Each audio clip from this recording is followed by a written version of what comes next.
Thanks for being so awesome. So, welcome back to the podcast, James. Thanks. For those who have not seen or listened to, actually, this is the first video one you've been on. Yeah, cool. It's not I think it's number 3 of videos that I've done. But you came on the podcast, was it like December, October, November? I felt like it was quite early on in your series. It was very early. What episode are we on right now? We're on like 12 or okay, something. cool. I think you were like 3 or something like that. Right, cool. But before then, you were currently in the process of bringing NVN to London, I believe. I was. When we last spoke. Yeah, we were mid-build process. And, we didn't just hit record on the beginning of this podcast, so you missed the bit where I said things have evolved somewhat. Because episode 3 of Sam's podcast, we were in your spare bedroom, huddled around a single microphone, being as careful as we could not to bang the table. Yeah, that happened. Any, definitely any amateur noises. Tapped some fingers on a table and got a noise. Yeah, but now you're like spring-loaded devices and proper setup and all sorts of things. We were just talking about this before the podcast started, about how it started off. I think the first podcast I did was just recorded on my phone, and that is seriously easy to do. And then if you want to go one step up and start using microphones, it suddenly gets crazily complicated.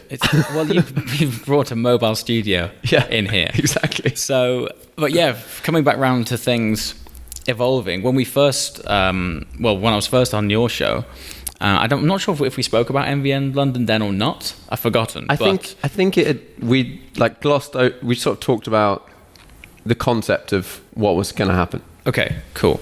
So, we're sat in it. We're here. We are in. So, as a spot of context for those of you guys who are thinking, what are you talking about? Where are you sat? How long do you like your podcasts? Because it's a bit of a story. I don't know. The longest is 2.5 hours. Okay, we've got plenty of time. The GoPros normally run out, in theory, after like 3. What sort of size memory cards have you got in? 128. Oh, we're fine. Okay, so here goes. So, once upon a time. I think in the previous podcast, you did give a vague concept of what was going to happen. Okay, so here's a little summary. So here's a summary. So at the beginning of last year, I flew my 458 Speciale to Dubai for a month. Ballin'. It was pretty awesome. Yeah, it was a distinctly above average month. And in that time, I got an invite from this car care place in Dubai called NVN Dubai. And typically when I go to a city for any prolonged period of time, normally someone from a similar kind of operation will reach out and go, hey, we've seen you in town. Do you want to come and check out our place? So backstory being, when I got the invite from NVN Dubai first time around, I was like, I probably know what to expect. I've seen 100 of these places that wrap cars in paint protection film and car care places, etc. Should I go? And I was like, well, I'm here for a while. I'll just kind of pop in and say hello. And just with most of these places, they are in a very unassuming building on an industrial estate on the outskirts of town. Even in somewhere as luxurious and ostentatious as Dubai, paint protection film places are still in a warehouse. So I walk up to this place and I open this little red door, and I stepped inside, and I think my first words were it felt like Apple had gone into paint protection film, right? And I'd never seen anywhere like it, and I was caught off guard because I was sort of, I guess, arrogantly thought I had. I've been to these places in Hong Kong, I've been to places everywhere, and this place was just like stepping into this surgical, clean, just refreshed, air-conditioned box out of the desert, right? Yeah. Anyway, long story short, fell in love with the place, fell in love with the owners, fell in love with the brand, and then they offered to apply paint protection film to my car, and it was just the best job I'd ever seen. And they used processes which I'd never seen before, and the thing that struck me the most with it, though, was that they had this lounge there, and it inadvertently started to act as this hub. Every time I went there was all these like-minded people who would just kind of rock up, and we'd just meet and chat about cars and life and stuff. And I didn't expect it, but over the course of that month, I basically ended up using NVN Dubai as my base. So I would pop in for a coffee. Oh, look, there's someone else with a like-minded, approach to life and cool cars. And off the back of that one place fueled the entire content schedule of my month just by meeting the folks there. Became really good friends with the founder of NVN Dubai. And then when I got back to England, I half-jokingly sent him a text saying, wouldn't it be cool if we had MVN England? Right? And the founder of NVN Dubai is called Nick, and now I call him Quick Nick, because if you give him an idea, he doesn't play around. He's like, that's a good idea. Why don't we do that tomorrow? So I sent this text because when I got back home, I didn't realize almost how much I'd taken MVN Dubai for granted. That it was just this amazing hub where everyone just met up every day with amazing cars. And it wasn't until I brought my car back to England that I felt that there was nothing quite like it. There's loads of places which, take care of cars, but there was nowhere that had the same community-driven aspect. And so subsequently I got back to England. I really missed that, and that's when I texted Nick and was like, how about it? And he was like, yeah, screw it, let's do it. Quick Nick, go on it. Quick Nick was like, let's do it. And honestly, within 48 hours of that text, he was sending me pictures. He flew over and he was sending me pictures of him inside various warehouses all around town, all around London. So, and then the hunt began, and so we were shopping around for warehouses for about 3 months. So yeah, and now here we are. Here we are in the lounge. In the lounge, yeah. It's a Timothy Alton lounge. Timothy Alton lounge. Yeah. So, spot a backstory to that.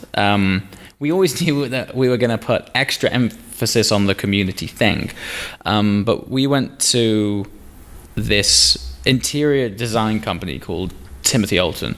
I heard about them from when I furnished my house about 4 years ago, and I thought that aesthetic would look cool here. Yeah.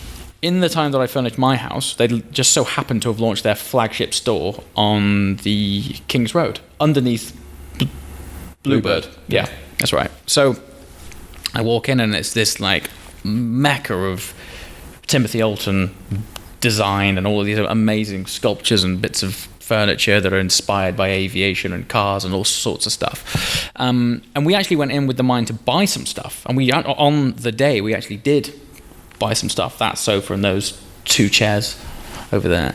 If you're listening to this, either check out the video and I'll put in some shots or something. But also, if you go over to NVN's Instagram account, yes, what is that? It's just at NVN London. Yeah, and it's NVN November. Victor November, not M.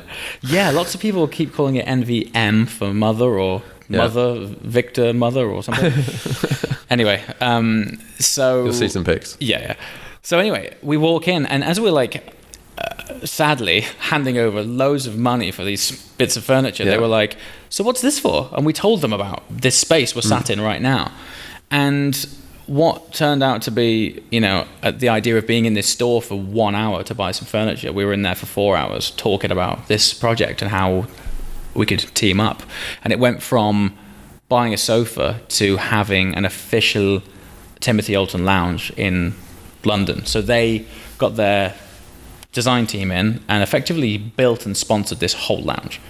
So thank you very much to Timothy Alton, because it's not only did it save us an arm and a leg, but also we would have never been able to achieve this level of coolness very cool without them. So yeah, it's been great. James and I probably spent 10 minutes, 15 minutes, 20, a long time after I got here trying to make a coffee. Yeah. There's a pretty baller coffee machine in the corner. Normally has a barista behind it. Yeah, we have an amazing guy. So our front of house is a guy called Joe. And Joe, his backstory is fascinating because he worked for Geeves and Hawkes, who are the tailors on number 1 Savile Row. And he looked after the royal regalia and the Queen's Guard. So he literally dressed the Queen's Guard. So his front of house mannerism is just next level, right? Top notch. And same thing, we were just doing some work with them, and he loved this idea. So along comes Joe, right? Same thing with the coffee. We got talking to La Marzocco. They sponsored the coffee machines. The two home units they've got are the two ones that Sam was just talking about us trying to use for half an hour. We worked it out. Well, I haven't used one yet because Joe's so good at it that he very kindly makes one for me in the morning. And every time he does it, I'm like, Joe, you're going to have to show me how to use this one day. And lo and behold, the one day I use it, he's not in because we are sat here on a Saturday evening when no one's in. But it was fun. It was amazing. And we worked it out. Yeah, it's cool. So we're now in NVN. NVN is officially open. Yeah, man. For PPF and... Actually, all sorts of stuff. It's evolved into things that we never really anticipated we would do. So it started off as PPF, which for those of you guys who are watching or listening thinking, what is this abbreviation you're talking about? PPF is short for paint protection film. And think of it as a transparent film that is applied to your car, and it effectively protects the paint under it. Yeah. So protects from stone chips, just general scratches and debris and fallout, and even to a fairly good degree, if you happen to be on the wrong car park at the wrong time and someone decides to swipe a key down it, it can save your paint. So we do that. That's, I would say, the core of the business, but we also have ended up doing ceramic coatings. People have come in. We don't actually advertise that we do wraps. So we do change the color of cars, but we haven't advertised that. We have done some. In fact, we've done one, which I can't tell you about yet, which is really annoying because it's really cool. But when it launches, I shall be sure to make a big song and dance about it.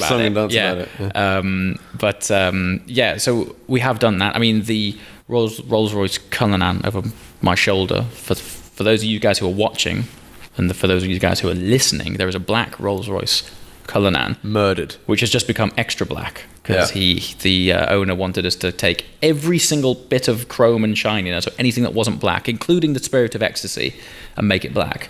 So we've done, some of it's been wrapped, some of it's been anodized. Yeah, man, it's a big thing. And all of these things are really driven by clients. We never go, wouldn't it be cool if we offer this service? Someone will drop a car off for a wash and they'll go, hey, can you make that black? We're like, yeah, all right. Can you do this? Can you do that? So yeah, man, it's good. And I think for most people in that sort of scenario, it's like a convenience thing. If I can just come past and I'm like, oh, my car's getting washed, or whatever, I'm going to leave it with you for a bit, and you go, oh, by the way, can you do that? Can you do that? Can you do that? Can you get the wheels redone? Can you get blah blah blah? Yeah. It's so much easier if it's all done in one spot at one time. Absolutely, yeah. I mean, ultimately, if we can't do it in house, we have a very good network of people that can do it externally. So 90% of the time we just go, and we figure it out. Like we've got this guy called Carl who's been in the game for a long time. Sorry, Carl, if you're listening, you're not that old, mate, but he's been in it and he just seems to know everybody. And he can he can have something done in gold leaf for you if you want to, and anything from the most intricate embroidery to wraps and all sorts of things. So we've built up this community of people that will feed into it if someone wants something a bit outlandish and bonkers. Yeah, it's cool.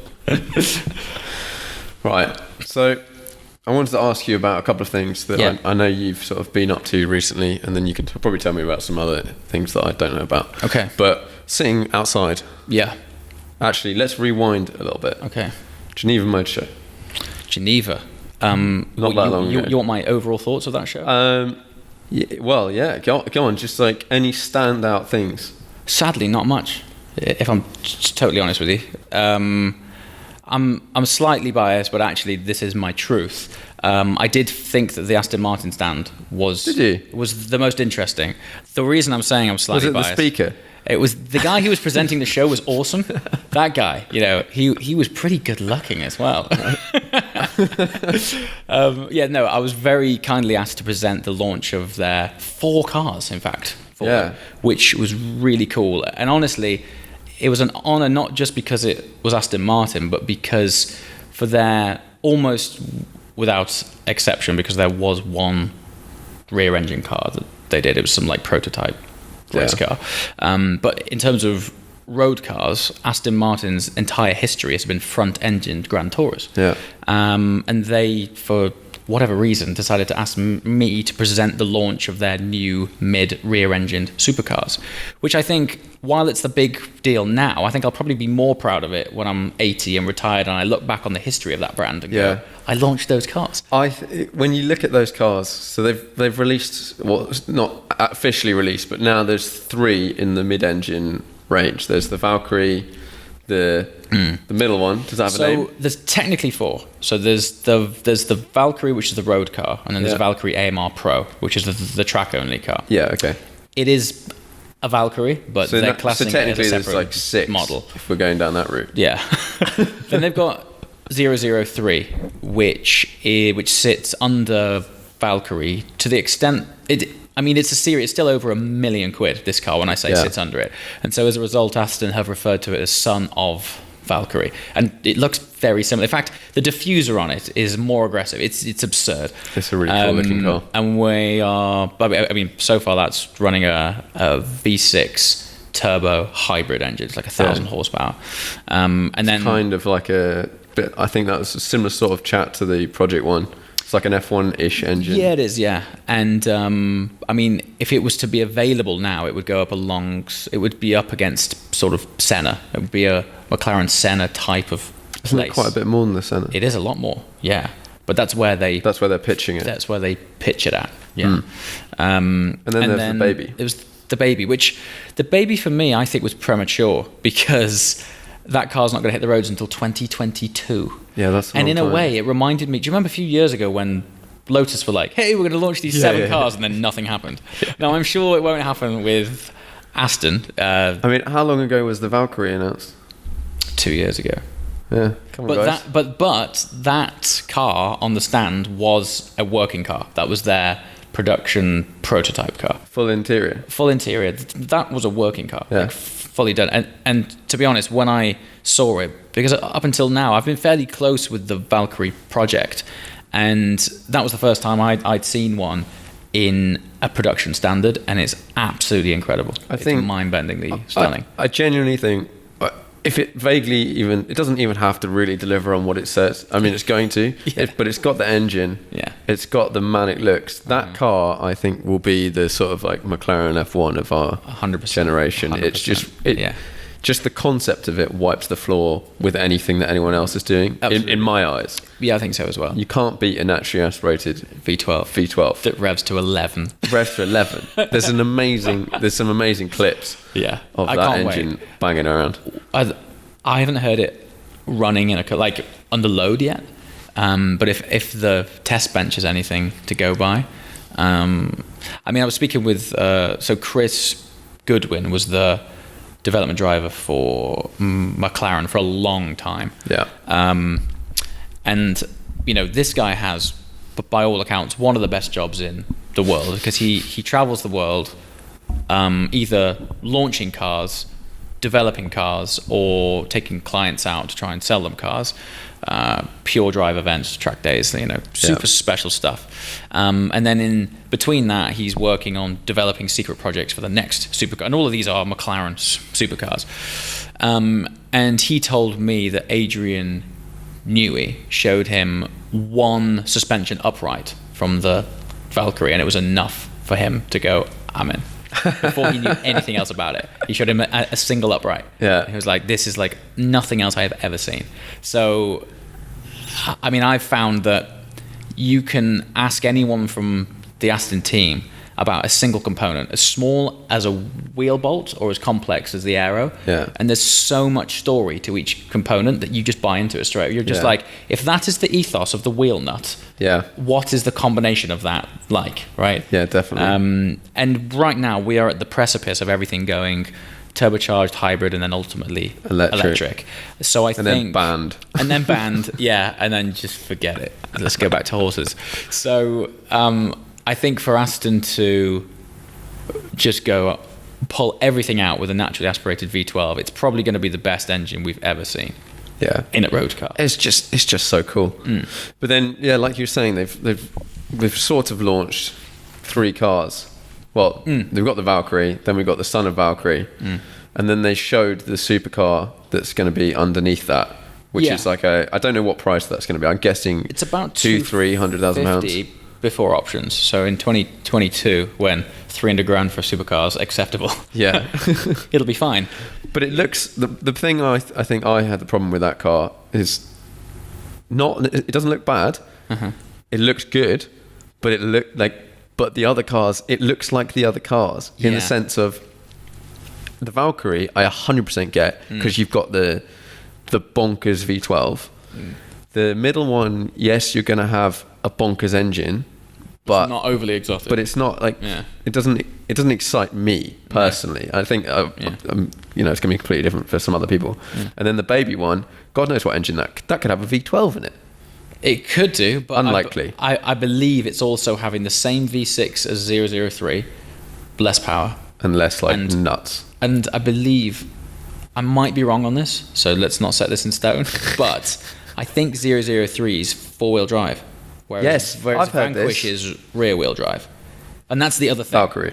No, that small baby one at 250. That's the new. Oh, is that the new Vanquish? That's the new Vanquish. Okay. Yeah. So at the minute it's Vanquish Vision Concept. Right. Okay. Yeah. Which is a posh name for clay model. But that will. So which is strategically why the DBS was the DBS and not the next Vanquish.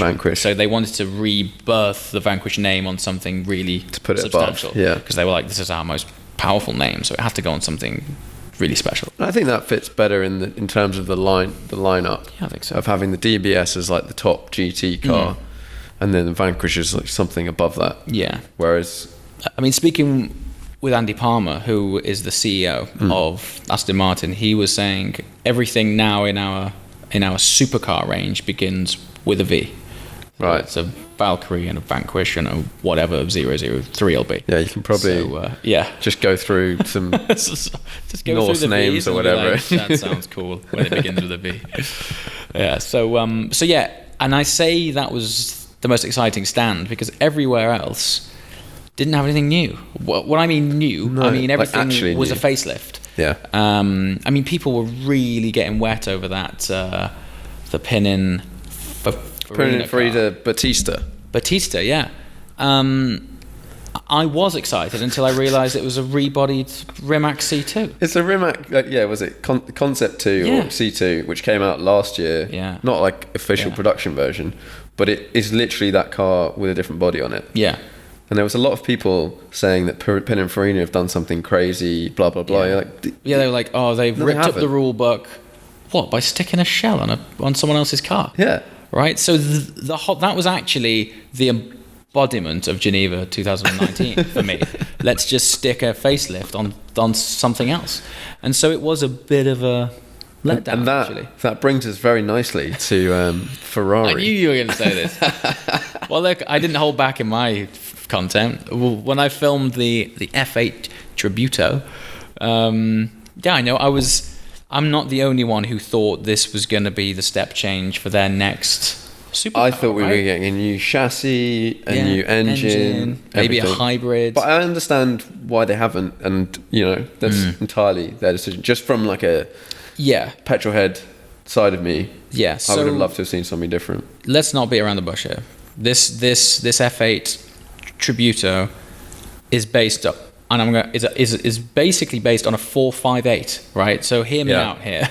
The lineage of this platform starts with the 458 because the 488 was a facelifted 458, and the biggest change of that, to be fair to the 488, was the fact that they'd heavily turbocharged that engine. It was a big engine change. Yeah, and so then they came out with the lightweight driver-focused car of that, which was the 488 Pista, and as Ferrari's history would dictate and life cycle. Now this is 10 years old now. Yeah, so right? When did the 458 come out? 2010? 2009. 2009? They hit the road in 2010. So it was launched in 2009. And then shortly set on fire just after that. Which, if you think of this car in development terms, these cars are normally in development for 3 or 4 years before they're launched. Yeah. So this has been this car is old, right? But the normal life cycle for a car is 8 years. It's 7 or 8 years. It used to be 8 years, and there would be like there's like a middle at 4, which is what we saw with the 488 Yeah. up 4. That's right. And then And now we've had the next iteration. next iteration. But sadly, they have called it something else, which I would have cut them way more slack if they'd have called it the 488 Tributo, right? But an F8 Tributo, and they're saying it's an all-new car, it's just horse. But do you think a lot of people, they will 100% sell more cars because they've changed the name? Definitely. They would definitely sell more cars. Of course. And most people I spoke to when they saw that it had been released were confused as to actually what it was. Lots of people thought it was a special edition Pista. Interesting. Or like, you know, it was like the one after the Pista. Right. Yeah. As opposed to the new base car. Well, that's because that would have made sense. Yeah. As like a final edition. Especially being called the Tributo. It's like a tribute to that platform. And it's over and out from here, right? Maybe. Yeah. But this is their next series production car. And they had, like, But I wonder how many years. I wonder how many years. Well, man. A couple of years. I reckon 2 years. I mean, to be fair, they've got to make a Spider. They've got to make a limited edition track version, and then a Spider of that. Spider of that. 3 And then, years. if history dictates itself, a tribute to that. Yeah, just a tribute.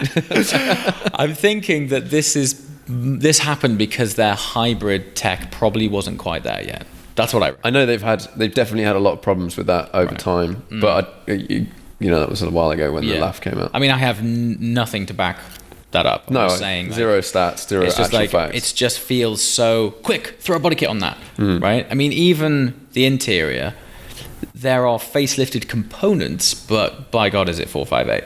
You know? Yeah, it's not like. This is a bit of a weird comparison, but when Audi did the facelift on the RS3 mid-cycle, yes, and it went from the old style dash to the new style dash in a facelift, that was like you've basically made a new car for sure. But this was not that. This was not that. No. And interestingly, on Twitter, I said something along the lines of it's a facelift of the facelift of the facelift, and there was quite a few Porsche fanboys in there. And listen, I'm a Porsche fanboy, but they were like, oh, you know, Porsche have had the same design for 50 years and no one cares. But that's because that's been their business model for the last 50 years. Yeah. So that's why no one cares, right? That is their entire approach, everything. But also, Porsche has not done 3 facelifts. True. They do bring out something new. It is new, and to the the people that look at it, like myself, for example, and go like, oh no, but it's different. But they have generally done some stuff different. Yeah. Ferrari have just sort of egged it on that one bit more. Yeah. Look, it'd be fine if the past 50 years Ferrari had been facelifts. Yeah. But there is an expectation of the consumer that, oh, this is now the time when we get to see a radical new car, because that's what they've always done. If you look at the jump from 430 to 458, it was huge. It was like they'd found some space tech and gone, there you are, lads. Have a bit of that. Because that was insane. That jump was so massive. And everyone, I think, was expecting, because we're 10 years on, and tech's changed. And also, you look at the other companies. So you look at McLaren, and the 720S is now 2 years old.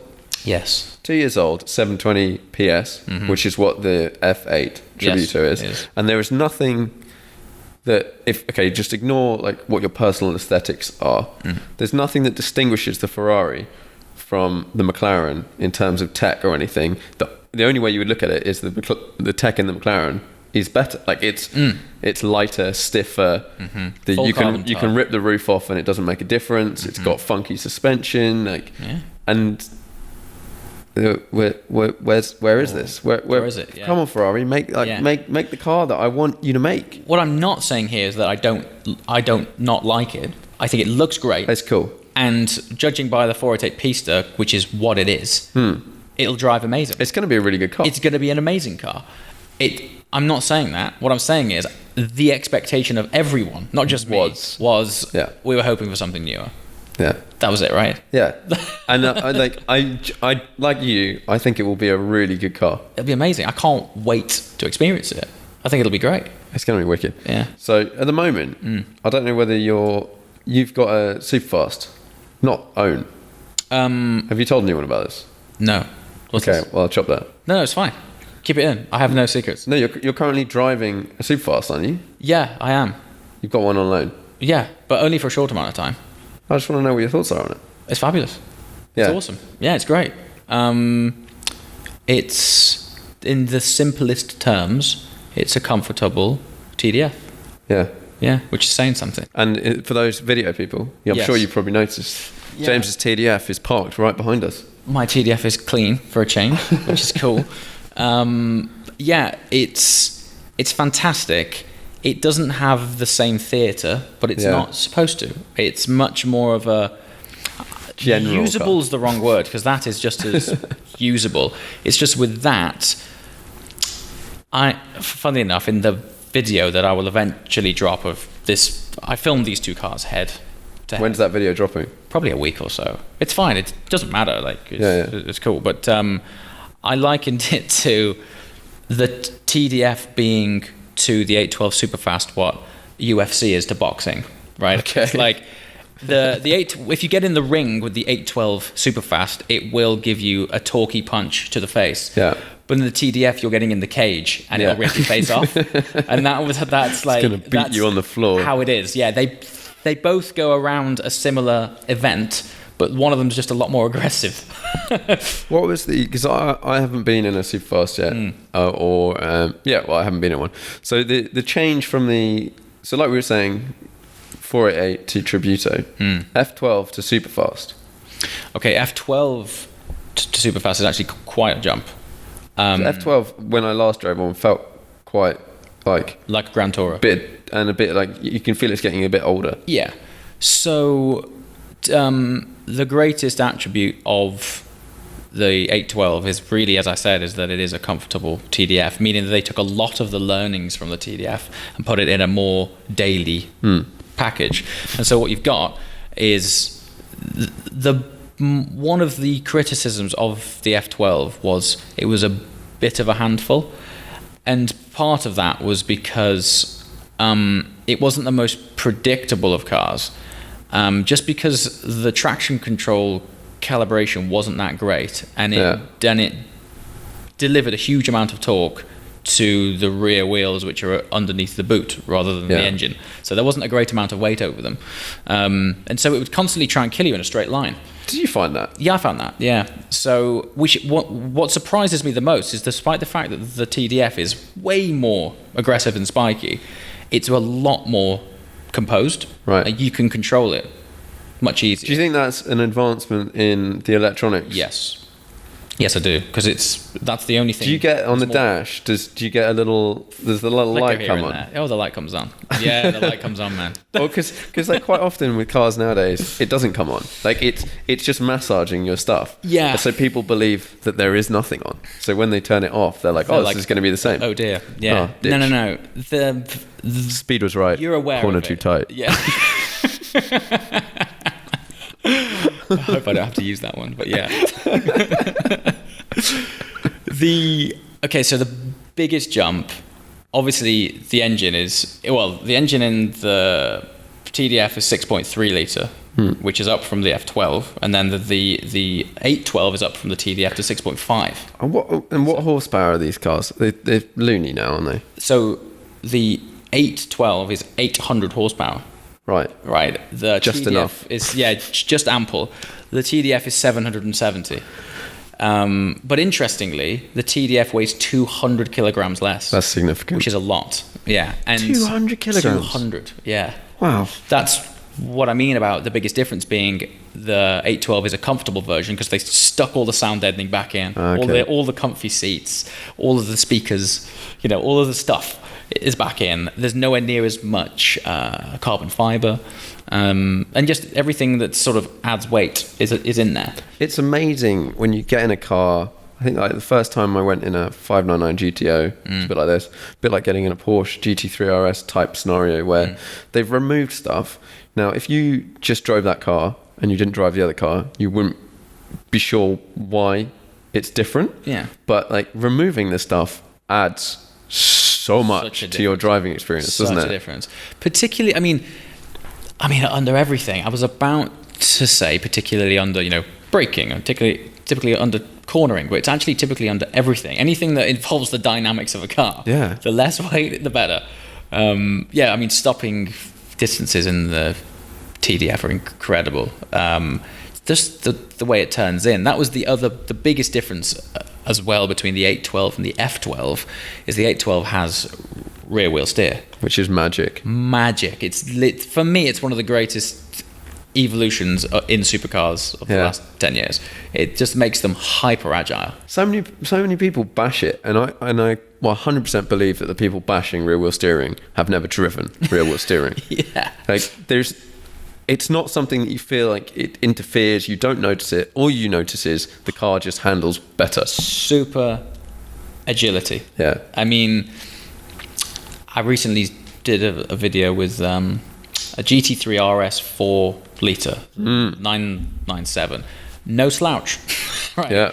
I purposely drove there in my GT3 just to feel the difference. Very different. I didn't feel as much of a difference going out of my GT3 into the 4 litre as I did getting back into mine afterwards.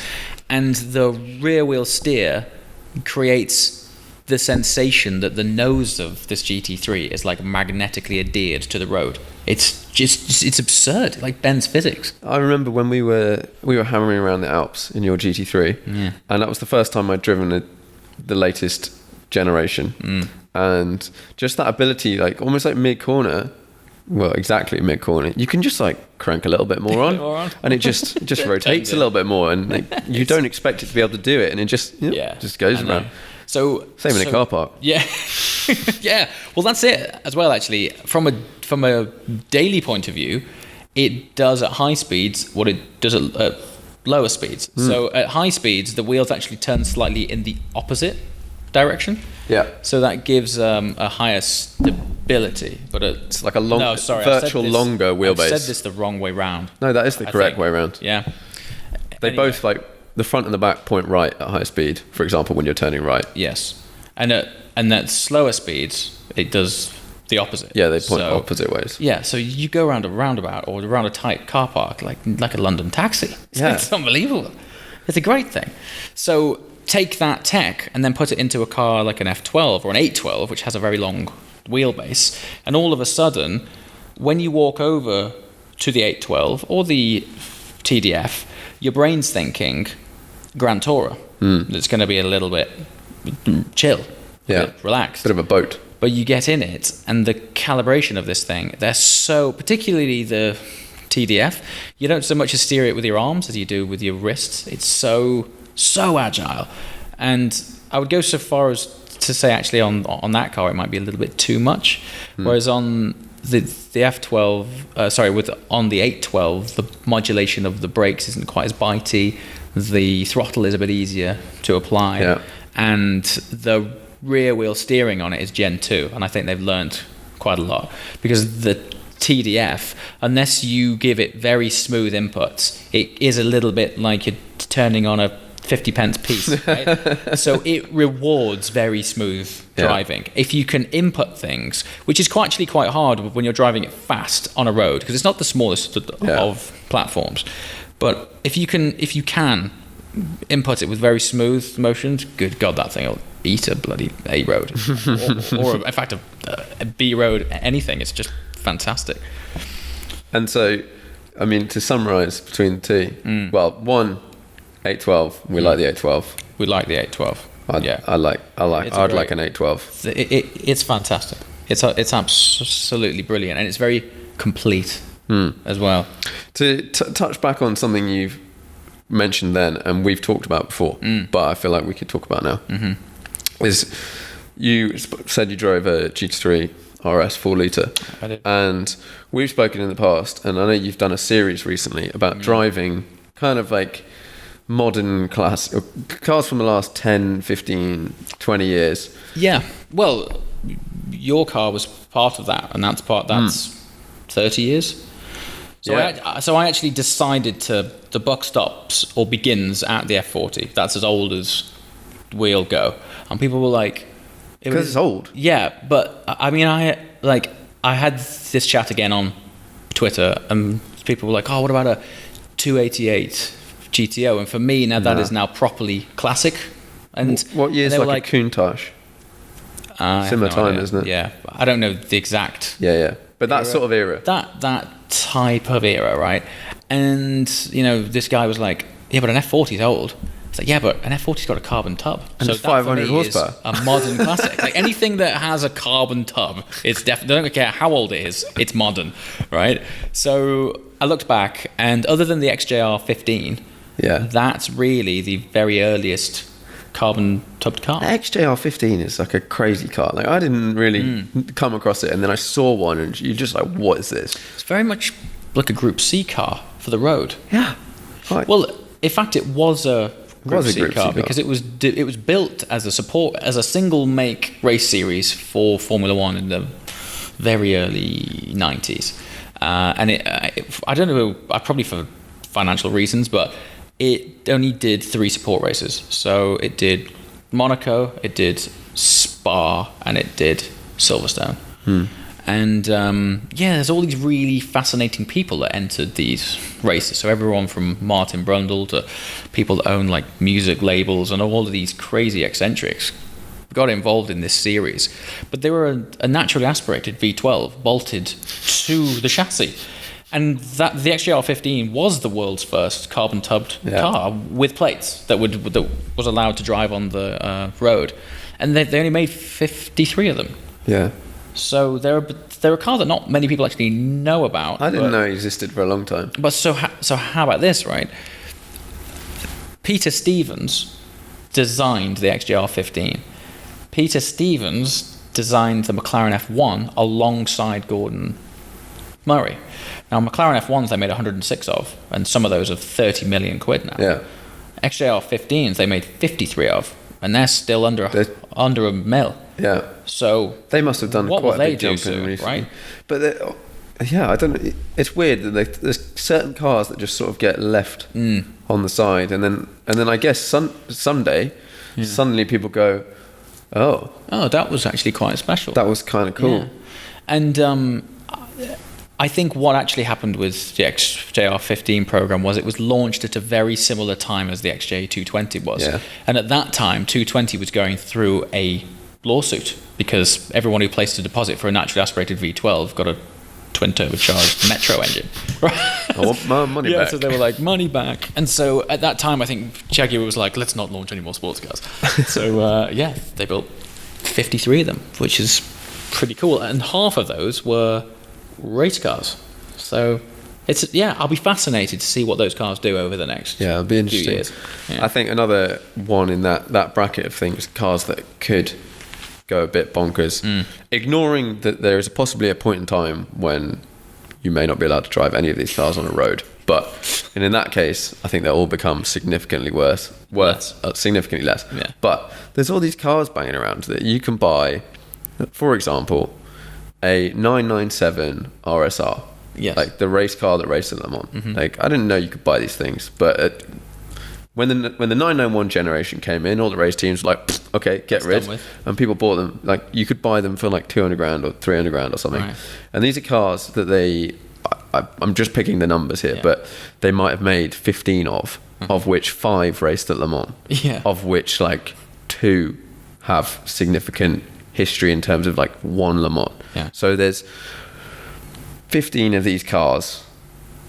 3 of them went, 5 significant, 2 very significant, and these were between £300,000 and £500,000. Now I'm just guessing they're sort of like that. Yeah. One day when like the people that are growing up in like our generation that saw them racing at Le Mans. Yeah. People go, hang on a minute, there's now a race series that you can race these things in. And there's only 3 that went to Le Mans.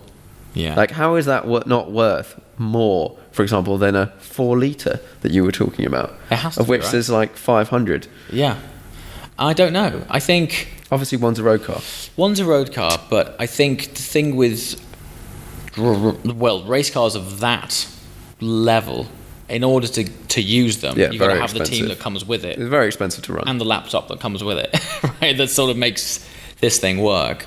And so I guess it's the whole, with the 4-litre, it's a different cult, right? It's a different market of people who can just stick in the keys and go. Oh yeah, no, I'm not something special. saying one person would buy the other one instead. No, sure, but you're talking in terms of value. In a world of billionaires. Yeah. And people like to go racing. Well, what's the series that you photograph? Yeah, so called? it's now called the Endurance Legends. Endurance and Legends. This weekend. Well, that's they're full doing of a those race. things, right? Yeah, you can now go old race these things, and people are generally at the moment. There's a series and most people are racing. A lot of entrants are doing 996 RS, which is the 996 RSR. Yeah. And they're like 200 grand, and there aren't tons of them. No. And then there's obviously the Ferraris. The Ferraris are worth millions. Like you get a 575 or a 550 Pro Drive or something. Pro Drive ones. They're like a couple of incredible. mil. Yeah. So if you decide that you want to be a gentleman racer and you want to go and race the cars that you sort of grew up seeing at Le Mans, these cars are going to be dollar. Absolutely. They are, of course. It'll be interesting to see how they do with the younger generation. I'm concerned for these guys because I'm convinced my kid isn't going to grow up. Well, mine will grow up with a driving license because I'll force him to. Yeah, exactly. But I just think, unless you grow up with a real passion for it, and because you won't necessarily have to drive, because the likes of Uber will have evolved to such a degree that there'll be no need to even own a car. It'll be interesting to see what the future of these things is like. I mean, that's a podcast in itself, actually. So I don't want to bring a downer on things. No, I know. I do slightly worry in the back of my mind that all of these things are going to just disappear at one point in time. But until then. So old cars versus new cars. Now, a big one. Recently, or not that recently, just generally, I've had my GT3 RS now for 6 years, which is kind of nuts. And I drove it the other day at Silverstone. Yeah. I haven't driven it that much recently, and I was like, okay, just look, you've got this car, either sell it or use it more, and and then you'll appreciate it. And I took it to Silverstone, did a track day, and at no point in time. No, there was one point in time. There was one point in time when I was going down the straight and a new GT2 RS went past me like I was standing still. And I was like, oh, I wish I had a bit more horsepower. But the rest of the time, when I'm like blipping the downshifts, like rowing my own gears, going around the corners, like having a whale of a time, did I think I would love some paddles and I would love like less involvement? No, you didn't think that. I don't think so. I mean, so just that example there of the car going quicker than you down a straight, I think you very much have to adopt a mindset that on a track day, you're not allowed to time anyway. And even if you are timing, you're timing against yourself. Yeah, it's pointless. So it's timing actually against someone else. Yeah, so it's like he's having his enjoyment in that car. The only difference is at the end of the straight, he's braking in. Earlier. Because he's going faster. So I think when it comes to the enjoyment of a car, unless you're racing, you've got to think in that moment, you're in your moment. And your moment was naturally aspirated and full of heel and toe and downshift and balancing a car before they moved the engine forward. So for me, I've started this Modern Classic series, and it's funny because my channel started with the latest greatest, and it still very much is about that because I'm always going out on these new car. I mean, that's launches. When someone gives you a car to drive like a manufacturer, it's generally going to be a new one. Exactly, yeah. So, and I'm still all about that, and I still love modern cars, but my enjoyment out of a car, be it brand new or old, is if it really stimulates me, because ultimately as humans, we're just big sacks of nerves, and we love a bit of stimulation. Yeah. So, and that's from sound, feel, smell, just engagement, interaction, all of these things. And over the last 3 years, because my entire channel had been what's the latest, greatest cars, brands would fly me around the world, put me in, an amazing car either on a pristine circuit or a road which they'd been grooming for the last 3 months to make sure it was the right place. I get back into something. I mean, I drove an E30 M3, and it was a Johnny Cecotto edition, which was like a final edition of this car. And What's that? 200 horsepower? It was like 200. I think it was like 245 horsepower. And I was wringing this thing's neck, and I looked down at the speedo, and the speed was acceptable. Yeah, you know what I mean. But then again, I look at the A-pillars, and they're like matchsticks. Yeah. But the counter to that, the visibility was amazing. But just there was a very organic feeling about these cars, which the more time I spend in modern day supercars, the more I appreciate the older stuff. Not the I'm not talking like pre-war old. Yeah, that's a different genre in itself. But then you talk to the pre-war boys, and they're like, you don't know what you're talking about. You don't know what you're talking about. And one day I shall delve and find out what they are smoking. But up until that point, modern day classics of the last 30 years. For me, the last 30 years of cars seem to be the apex of enjoyment and engagement, particularly when it comes to stuff with a manual gearbox, because the manual will always stand the test of time because it is still pure driving. One of these that I came to that realization when I was looking to buy a car that I wanted to keep forever. And I thought to myself, say I keep this car and I travel the world with it. And I did what I did with the Speciale, and every year I'd send it to a different country for a month and I spend the time there or do something with it. 15 years time, 20 years time, I walk back in my garage with my son and I go, oh, this one time I took that car there and we did this, and that was the car that I did this in, and that. And this is a personal opinion of mine, but I think in 20 years time, if said car was a manual, it will still provide as an authentic experience as it did then when I was driving it, as it will do in 20 years time. Paddle shifts, I think, will evolve. I think something will change. And what confirmed that to me was 3-4 weeks ago, I was at the Koenigsegg factory and I spent the day with Christian von Koenigsegg. Magician. Just some engineering super wizard with some like black magic powder has reinvented the twin clutch box, and it's half the weight and half the size, and you can go from 9th gear to 2nd in an instant, and it's all about just optimal performance. And I was thinking, one day it'll be electric and it'll be about optimal performance. You won't even need to have a gearbox. But I'm not in this for that. I'm in this when this channel started, it was all about the enjoyment of driving, right?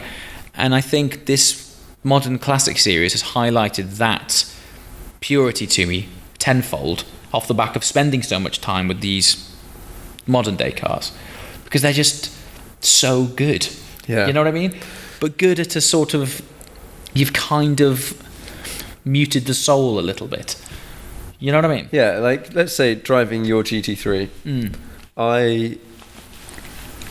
I find when I drive a modern paddle shift car, I get out of it, and yes, you can have had a really good experience driving it, like 100%. And there is definitely a time and a place for a paddle shift gearbox, and I would say that is generally in traffic.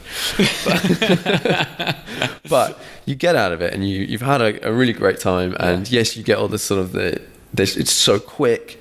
And if you're on a track, like my race car is a paddle shift race car, and I'm not massively fussed about having a manual race car. But whenever I get out of something, let's say like your generation GT3, and someone said to me, oh, you can drive the next GT3 or a 458 or the next blah blah blah that was paddle shift, I'm like, okay, cool. Just which, like, the only difference between those cars is like, well, which one's better? So like I get in a modern McLaren, I personally, let's say I owned a 12C, I wouldn't see any reason to not get a 650S, not get a 720S, like not just like ratchet up the range. Sure. Every time the new one comes out, because the new one is better. It's better always. Whereas when we've done that clear change from manual to paddle shift across a generation, which has happened with some cars, you've lost it. It's a fundamental platform. It's gone. Change. Yeah. And like every time I get in my GT3, I enjoy those 3 pedals. Yeah. And someone actually commented on, I did a video of the lap when I was at Silverstone the other day, and someone commented saying, "Oh, you can get a software update that puts in an auto blip on a 997." I was like, You're on the wrong channel. So far apart in terms of our terminology, but some people love paddles. Yeah, dude, I get a lot of enjoyment out of a twin clutch box. If any regular viewers of my channel are listening to this, I'm a gearbox snob. But here's the thing: it's opposite ends of the spectrum. It's either manual or twin clutch. Yeah. This torque converter nonsense in the middle, I just can't deal with it, because it doesn't do what you want it to do when you want it to do it. It's just a bit sloppy, and it's like, oh yeah, but it's smoother around town. Yeah, but I don't get any enjoyment. But if you drive a really good PDK, that is smooth as butter. Yeah, well, exactly. Yeah, they're just as smooth. The only difference is when you're really on it, they do exactly what you want to do. Yeah. Exactly when you need it to, and the shifts are delivered with such precision. I get a similar amount of satisfaction in a different way as I do from driving a manual box. Manual box, I think, is a more satisfying experience because it's more on you. So when you execute a well-executed heel toe downshift, I find that very personally rewarding. Yeah. But understanding the sophistication and the mechanics of a twin clutch and what it's doing, I also equally blows my mind, because I'm like, that's insane. Like, how fast that shifts. And I think it massively depends what engine and to some extent exhaust that gearbox is paired to. Hugely because important. Let's say, F12 TDF or 812 with like straight pipes or something. Yes. If you pull that paddle, there's a very serious oral engagement. That's right. That comes with that, which makes you feel engaged. Yes. Whereas if it's like a turbo 6-cylinder or something, it's just like more of the same noise that just. Yeah, I mean, McLaren is number one at that. Like, I look down at the speedo when I'm driving a 720S. I had one last year for about 5-6 months, and I look down and I'm like, how the hell did I arrive here? The numbers are simply unacceptable. It's just ridiculous. It's just absurdly fast. And on the one hand, you're impressed of just how capable and effortless it is, but you're doing speeds that in one of the modern classics would feel like you're on time attack, right? Yeah. But the problem with driving on the road is there are rules. Yeah. And these modern day supercars obliterate them while you're tuning your radio. Like, they're so effortless. And so I think if your party trick is speed, which McLarens are, you're in the wrong party. At some point, it's going to go wrong, because you're either going to be through the hedge or in jail. Whereas with these older cars, the limits of performance are accessible earlier, because they're just not as fast. And it massively depends, I think, on which car we're looking at in the range, for example. Now, McLaren's game, generally, is to be like the most competent, fastest performance car out there. And in their segment, they 100% are. Yes. There's no question about it. Ferrari, you are not as fast. No. But like we're saying, that's not the goal. But if you look at some of the other models, for example, the LT models, 675 LT is a 600 LT is absolutely fantastic. It's brilliant, and they've definitely learnt. Yes, like they know how to make a car more involving. Now, it's not the car that most people want to buy. Sure, and most people want to drive in their day-to-day whatever. That's why the 720 exists. But the 720 is not the model to stimulate the soul as much. To stimulate the soul, which is why I don't think I would ever buy that model of a car, because if I'm spending that amount of money on a car, I want it as an event and an experience. Yes. Rather than a very good way of getting around. Obviously, I'm not saying a 720 is not an experience, but it doesn't get you in the feels quite as much as some of these other cars that we're talking about. What about, so there's this bracket of supercar now, which is the daily driver supercar. The daily driver supercar. £200,000 supercar. And let's face it, Porsche started that, didn't they? You know, Yeah. like 911 the turbo. 911 Turbo is, and maybe forever will be, the ultimate daily driver supercar. I think the Audi R8 did a fantastic job of entering that space, Yes. because it was a hard space to enter. But more of a supercar. More of a supercar. And then I think McLaren have done a very good job of hybriding the two of those things, because I lived with mine daily. Motorway miles, like the baggage space is good, it's comfortable. You know, they've got this suspension algorithm which was like developed by some university over the last 5 years, and it's just an amazing thing to live with daily. But that's the thing, isn't it? It's not you wouldn't necessarily look forward to pulling it out because it's a sunny Sunday afternoon. Yeah. And let's go and treat yourself to a drive in this special car, which sounds absurd, because if anyone who's listening to this or watching this who might not even have seen one of these cars, might be going, "What are you talking about?" Yeah, we sound like right arseholes. Yeah, right? But take it from me. They're ballistic, but I'd sooner be in a Carrera GT. Yeah. I have a theory. Share it. So it's all supply and demand. Yeah. In the world. Yeah. Most McLaren customers don't want the car that we want. They want a supercar, but they want a comfy car that they can drive day to day. Yeah. Go around the pub. In which case, go on the weekend. They've nailed it. And most, the people that are buying these cars are generally older. I mean, the majority of people who can afford these cars are older, fact. Yeah. And they don't want something, and they're probably a bit larger. People get larger as they get older, generally. Maybe, yeah. And they want something comfy that they can fit in, they can easy access. They don't want to be climbing through a massive gap. And then they've got this clutch pedal that's unbelievably tough. Heavy. Now, I don't know whether this is just me having lived with a GT3 RS for 6 years, and then the F40 really, that is, I consider that quite tough. But if you compare that to most modern cars, it's super light. But yeah, I think they're just making cars that sell. Of course, that's the game they're in, right? But what I hope happens, I kind of hoping and believe for every yin there's a yang, right? And I think at the minute, as we mentioned, everything's going eco-friendly and turbocharged, electric, etc. The other thing, and all of this, what I'm saying now, will come full circle, and I'll explain. But the other thing at Geneva was brands are dropping multi-million-pound supercars like it ain't no thing. Yeah, left, right, centre. Left, right, and centre. And I was walking around that show, and I was thinking, where are the cars for your average enthusiast? Like, what could you aspire to that was fun and potentially attainable? Potentially attainable. Like, even if you to remortgage your house, these cars were just off the options, off. There's no chance, And I was thinking, we've lost that.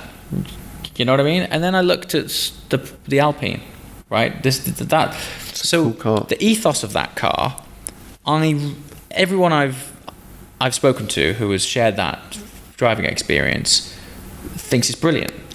And what I'm hoping is, and also by championing the ethos of the modern classics, I'm really hoping that this filters back round to the accessible purist drivers' cars. And what I meant by for every yin there's a yang, as everything gets super expensive or super eco or whatever, just like the equestrian industry right now. Like, there's never been any less need for a horse, right? But the equestrian scene is exploding. It's huge. And I hope and believe that I think the purist drivers market will also do the same thing. This is probably a bad example because of the cost, but the likes of Singer and Alphaholics. Yeah, they're blown up. They're blowing up because it's that purist drivers market, which currently in the mainstream does not exist. right? You just can't get it. I think with those, something that they nail is they pick a car that everyone sort of loves and the image that everyone loves, and they just turn it up to 11. Yeah. Whereas I'm just going to put McLaren under the firing line for this one. We love you really, guys. They're amazing. Yeah, so I'm going to come on to another point. Yeah. But they seem to have disregarded aesthetics from my point of view. They just sort of kind of threw it out the window for a couple of cars and gone, performance is everything. And I think we're now seeing that buyers, you buy with your heart. You buy these cars with your 100%. Heart. You don't buy them on numbers, because you're not buying the car because it's the fastest car on a track, because there's always a race car that's faster. Yeah. And then it's being that fast on the road is kind of pointless. So if you look back at it and go, whoa. Yeah, that's where the singers and stuff like that coming back in, because people want them. Flip side, I drove a Senna. I drove Tim's Senna. That thing is the shit. They are amazing. It is. They are. Like, on the road, amazing. I have never driven as an involving and kind of nuts modern paddle shift type experience. That was hands down the most nuts. They are nuts. They've done a very good job of making a modern car proper. Yeah. I mean, to be fair, I've only ever driven one on circuit. I'd go. Did you drive over like a pebble or anything like that? Yeah, we were on it's like Estoril, and if you went slightly offline and picked up some debris, it was like you'd been shot with a machine gun. Yeah. You could hear it like all over the arches, because like everything's hollow. There's no sound deadening. But the brakes on that thing were just conveniently. A few weeks prior to that, I'd been around circuit of Catalonia in an Audi R8 LMS. So like the GT3 race car, it's like a GT3 race. It's like an endurance racing car, and the brakes were exactly the same as that. It was just insane. I couldn't believe it. I was like, this thing wears number plates, man. It's just the most bonkers thing. But flip side, it doesn't look the greatest. It doesn't.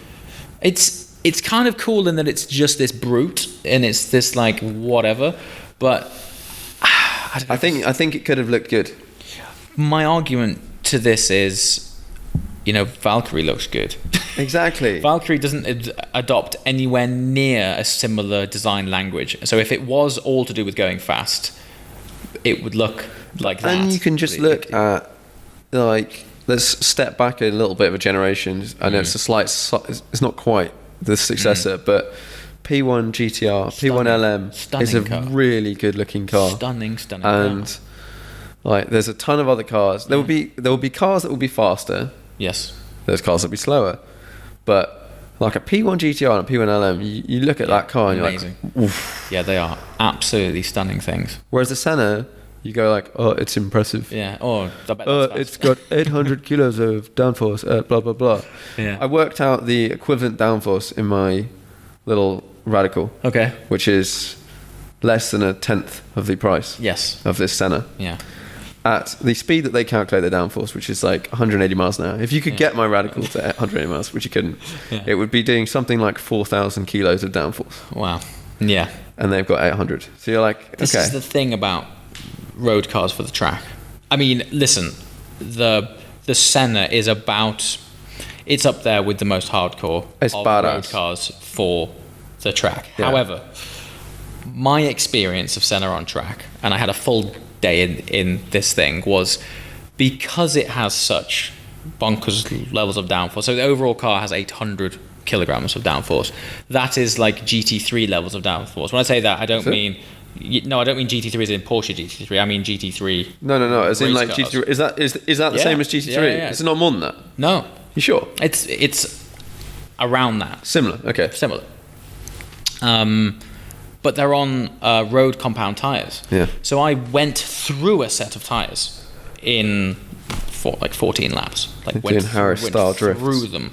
No drifts. It was just a hot day in Estoril with a vast amount of squashing in the tarmac of these tires. Was it fun? Yeah, it was. It was great fun. But here's the thing. I guess more annoyingly for McLaren than me, the next day we drove down the coast to Portimao, and I got in a 570 GT4. Yeah. Just completely different ball game. Really? Like way more fun. Nowhere near as fast in a straight line. Yeah. Through the corners, not far off because it was on slicks. Yeah. And the braking was as good. And it was a proper race car, and it was what, a quarter of the price? I feel like slightly what we're doing now is you could buy a Bugatti Devil's Chiron, advocate. but you could buy 18 Nissan GTRs with 500 million horsepower. So you're saying like, okay, you could buy this expensive one, or you could buy something that's faster and cheaper and slower, but they are two different experiences. Hugely different. So hugely different. there's a lot of all of the people that are buying the Senna, and are still buying it, and it's not for sale. Yeah. Have bought it because they like it and they want the experience of that car. Generally, they might, I think they want it because it's called a Senna. or because it's called a And Senna, it's dead fast. and it's well fast. It's Well fastest car in the world. Yeah, fast car in the world is called a But Senna. Lamborghini will just be like, yeah, but we built this car and it's faster than your fast car, and everyone's like, oh, cool, sweet. And it will look better. It will look better. And it'll sound better as well. Tell you what, the Aventador SVJ Yes. is a sick looking bit of kit. It is awesome. It is the most... Are we allowed to swear on this podcast? You can do. Can do. Yeah, if you want. The SVJ, funnily enough, also drove that car at Estoril. That is the most give a fuck car that I have seen launched in a while. It's so outlandish. I'd spec one all in black, actually, just black. There's been one in So good. HRO near me that is like a dark blue with like gold wheels or something. Sold. And Let's go. I've walked past it like 100 times. Yeah. And I bash Lamborghini a lot. Yeah. Generally because they make cars not for me. Mm-hmm. But I look at that car and go, if I had, I don't know, 10 cars, 15 cars or something, I would have one of them for sure. For that one day when you want to... And I would not drive it around town because that's just not my jam. Yeah. But if you want to drive a car around town and get attention, that is the car. But on a wide-ish road where you can open up the taps... So see, once again, and this is where the brands kind of know what they're doing. They pick their launches. This is when I experience most cars on a launch. They pick the location of the launch to suit the car the best. So as a result, I've only ever driven an SVJ and a Senna on track, of which case it's amazing because you've got a motorway's worth of width to play with. I'd be fascinated to see what Senna would be fine, I'm sure, but an SVJ down a British B road, I wonder what that's like. Scary. The TDF's fine, but the Aventador's got shit visibility. Horrendous. What was it? I think it was it Top Gear? It was one of that lot did a video recently, and I think it was Chris Harris. It was a Top Gear, and he had an SV, and he had a Focus ST. I believe those were the two cars, or very similar. Okay. And he this is interesting. He took this event. He's like banging around a country road, and in the Aventador, he was literally banging round, like as in front splitter smashing into stuff. And I mean, I guess this is what you can do when you're on Top Gear now. Is you can actually just like cars. you can give them some stick for a video. Yeah. But he pointed out, he's like, if you're in the Focus ST, you can drive everywhere flat. You can carry so much speed. Whereas in the Aventador, it's so wide, it's so low, you have to think about every single tiny thing. Yeah. And I find, for example, driving down a country road in my old 911, it's really small, it's really narrow. So you've got so much room on your side of the road that when someone comes around the corner in a Range Rover, you've still got 2 foot of space extra. Yeah. Whereas if you're in your SVJ, you've got like a couple of inches either side, and I mean, that's quite difficult to place a car and stay on it. Weirdly, even though that car is a thoroughbred supercar, hypercar platform, oddly lends itself well to Grand Touring, really. When you think of the size of it, it's more for the open road. Until you try to use it for Grand Touring, because it has no space. Until you try and put a bag in it. Forget that minor detail. Or sit in the seats. Which will break your back. But I mean, in terms of everything really, because it's brilliant in gear, It's not that great changing gear. No. It's got and they have really pushed the limits now of this single clutch box. Yeah. On track, it's okay because you like at 10/10ths, the box works pretty very good. well. But when you're driving around an alpine road and I don't know, it's slipping that clutch a bit, and the 4-wheel drive sort of makes you understeer at slower speeds when you go around those tight 90 degree There's an absolute hairpins. sensational clip of And a your front SV split is going to just ploughing off the corner somewhere. just go scratching up all sorts of things. And that's when, I mean, interestingly, that comparison that you've just made with Chris Harris driving the ST, in a very similar way, is the experience that I'm getting out of the modern classics. It's all these cars, you can exploit a lot more of them. I'm not saying and that's what's fun. Yeah, I'm not saying in a GT3 RS 4 litre you can wring its neck everywhere because they're bloody fast. Yeah. But there's just more of it you can use. And it feels more sketchy. Like driving my does. GT3 RS down a country road, it like hunts the camber. Yeah. It's like... They're a bit unstable, aren't It's they? a little bit unstable. Yeah. I 100%, when I had my Audi RS3, I would, like, no questions asked, I could drive everywhere faster because you could just be on it and you didn't have to worry. It just soaked up all the bumps. Whereas in the GT3, you've got to be a bit more like, got to watch for that little dip there. Annoyingly, in the RS4 litre, the damping was just a little bit too harsh. It was a little bit too stiff. I think that is the difference between that car and the 3.8. Where your car would... It's like rose jointed and stuff. Yeah, exactly. I mean, it is more of a track bias car, but, I've spent some time in your car. We did Gumball, 2000 and... Yeah.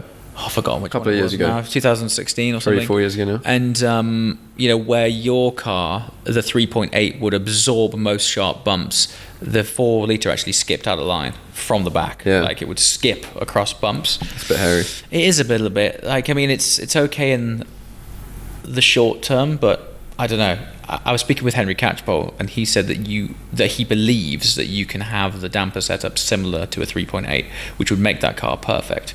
But then you have to question the price difference. Significant. I think you just go for 3.8 and just. And I've just messed with mine a little bit, and I've changed so Porsche has this active suspension management system, PASM, and they have active suspension in a bunch of their cars, but it's more of in terms of if you compare it to, like, let's say the current McLaren system being 2019 and Porsche's system being 2010, in terms of active to passive, that being 0 to 10, the Porsche system is about a 1 out of 10 as opposed to a 10 out of 10 being the McLaren. And what you can do is you can buy a new controller for this unit that is someone's done a lot of research into, and it uses all the sensors in the car and turns it into a much better active system.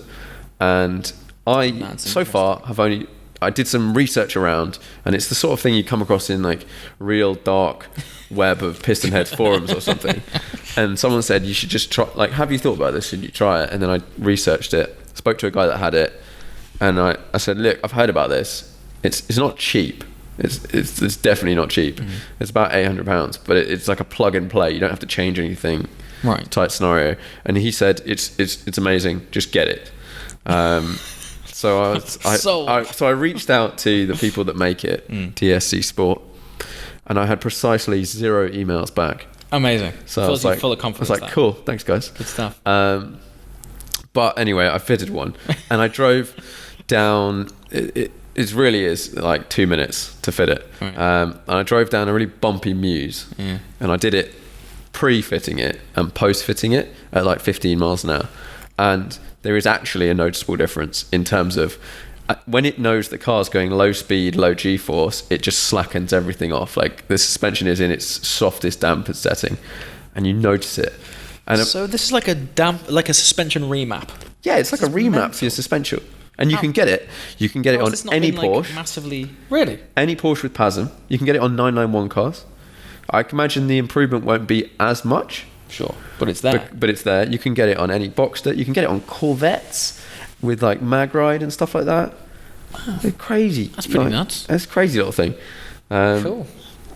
I don't really know what else going on that other than just chatting about. Oh yeah, because we were saying The 4 litre is really stiff, 4 litre, and it yeah. is rose jointed, and I It guess is you rose could jointed. unrose joint it, but You could, but then that's one of the characteristics of the RS 4.0, I guess. But the engine is sensational. the engine is a That monster. Noticeable extra torque, Yeah. and that's really what makes Punch. that gives it the extra punch. The engine is amazing. Yeah. I would love that engine in my car. You could Sharkworks yours if you had the balls. Yeah, I asked them about this, and they've What done did they like say? 3.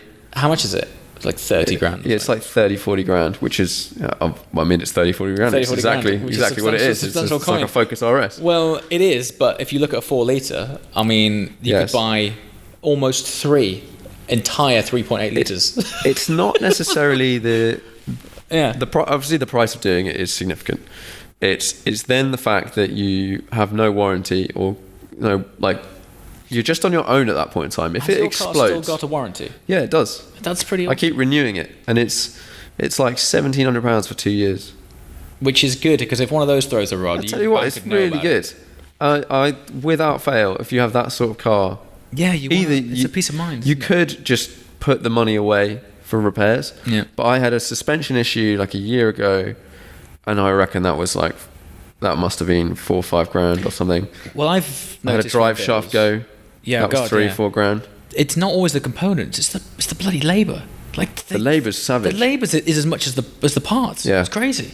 So normally, if you've got a 2 grand diff, it's 4 grand for fitting. It's like, And the it's 2 grand for problem fitments, with the 2 grand Porsches for and stuff like that is you can't just open up the bonnet and do it. You've got to drop No. the engine out, and that takes Yeah. ages. Or like I had a seal go on a fuel tank.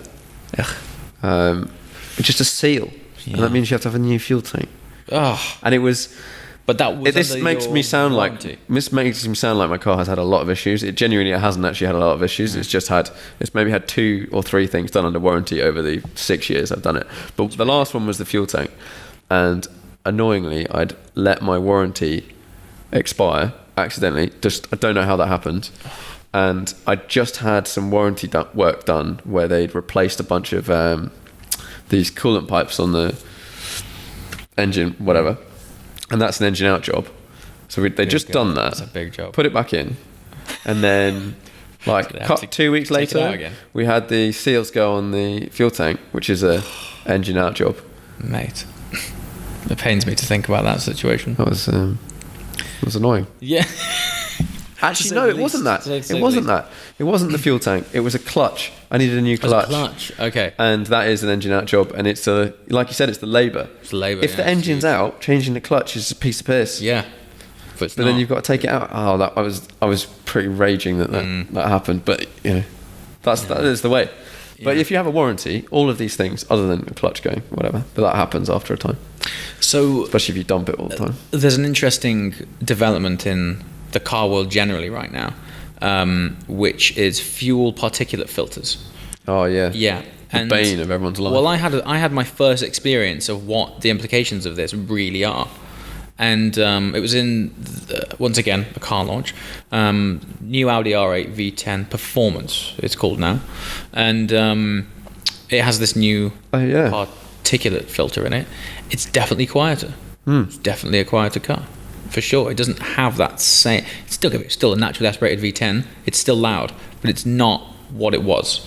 Now, interestingly, the second production wave of 991 .2 RSs. GT3 RSs will have a particulate filter. Yeah. And I think you will see the same thing happen with those as you did with F40s. Non-cat, non-adjust will be the ones to have. Definitely. Because with this car, the Gen 2 RS, there's more weight and less power and less sound. Yeah.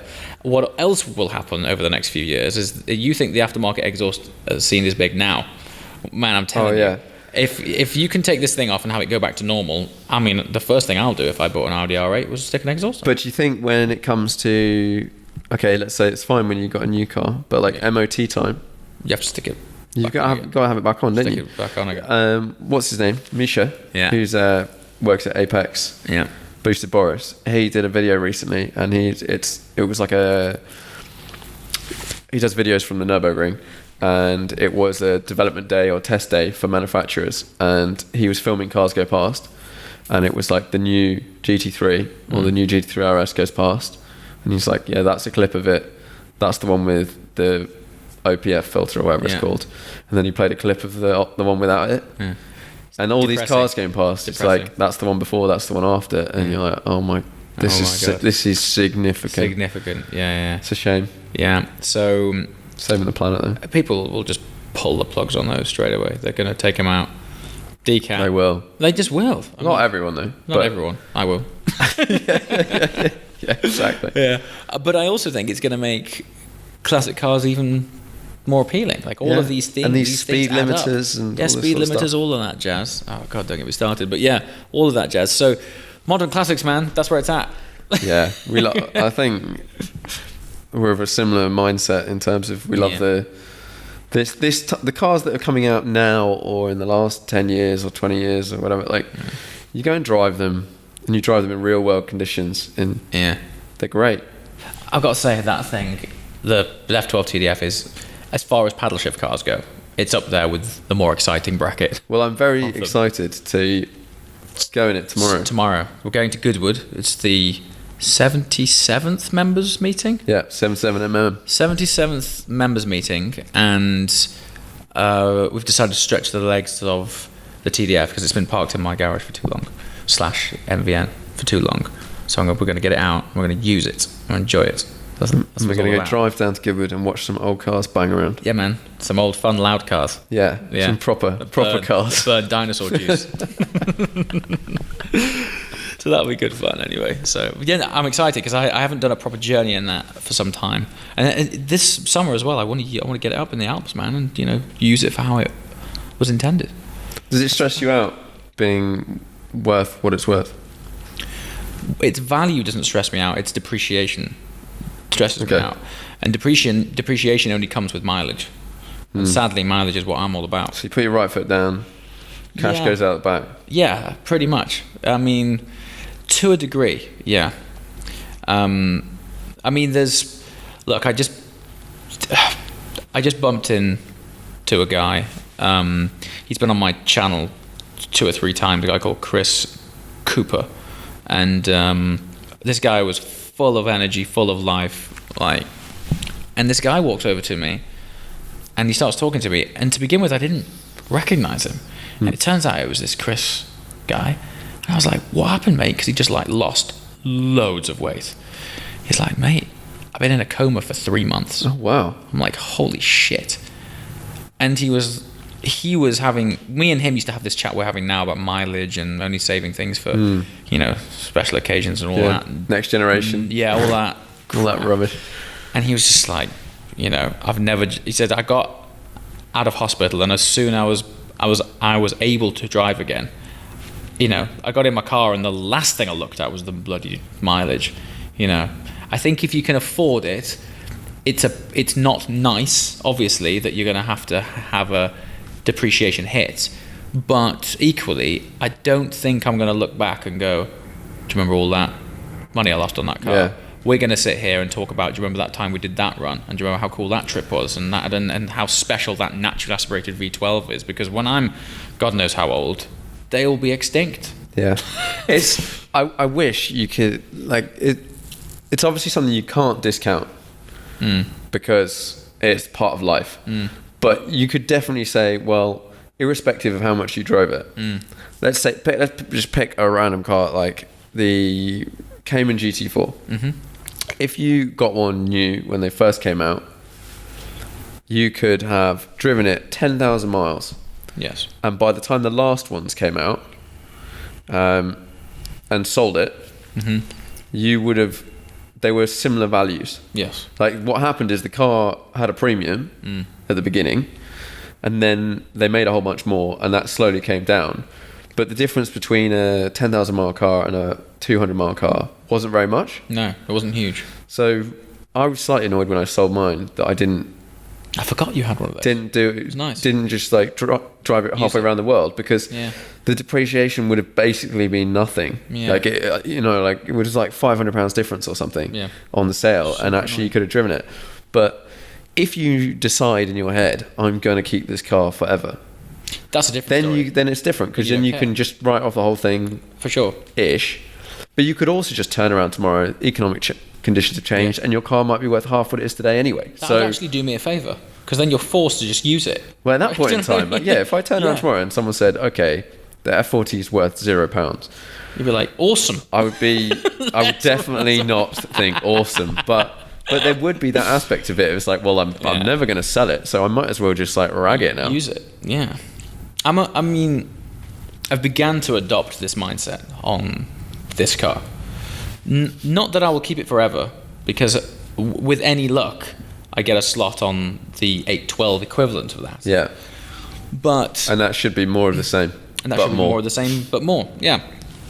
But the dream scenario is not to regret any of it. Not to regret life, right? So, I mean, when you look at problems in the grand scheme of things, losing a bit of money on a car for having the time of your life is not one of them. Yeah. Right? You look at it as money spent on that activity. Correct.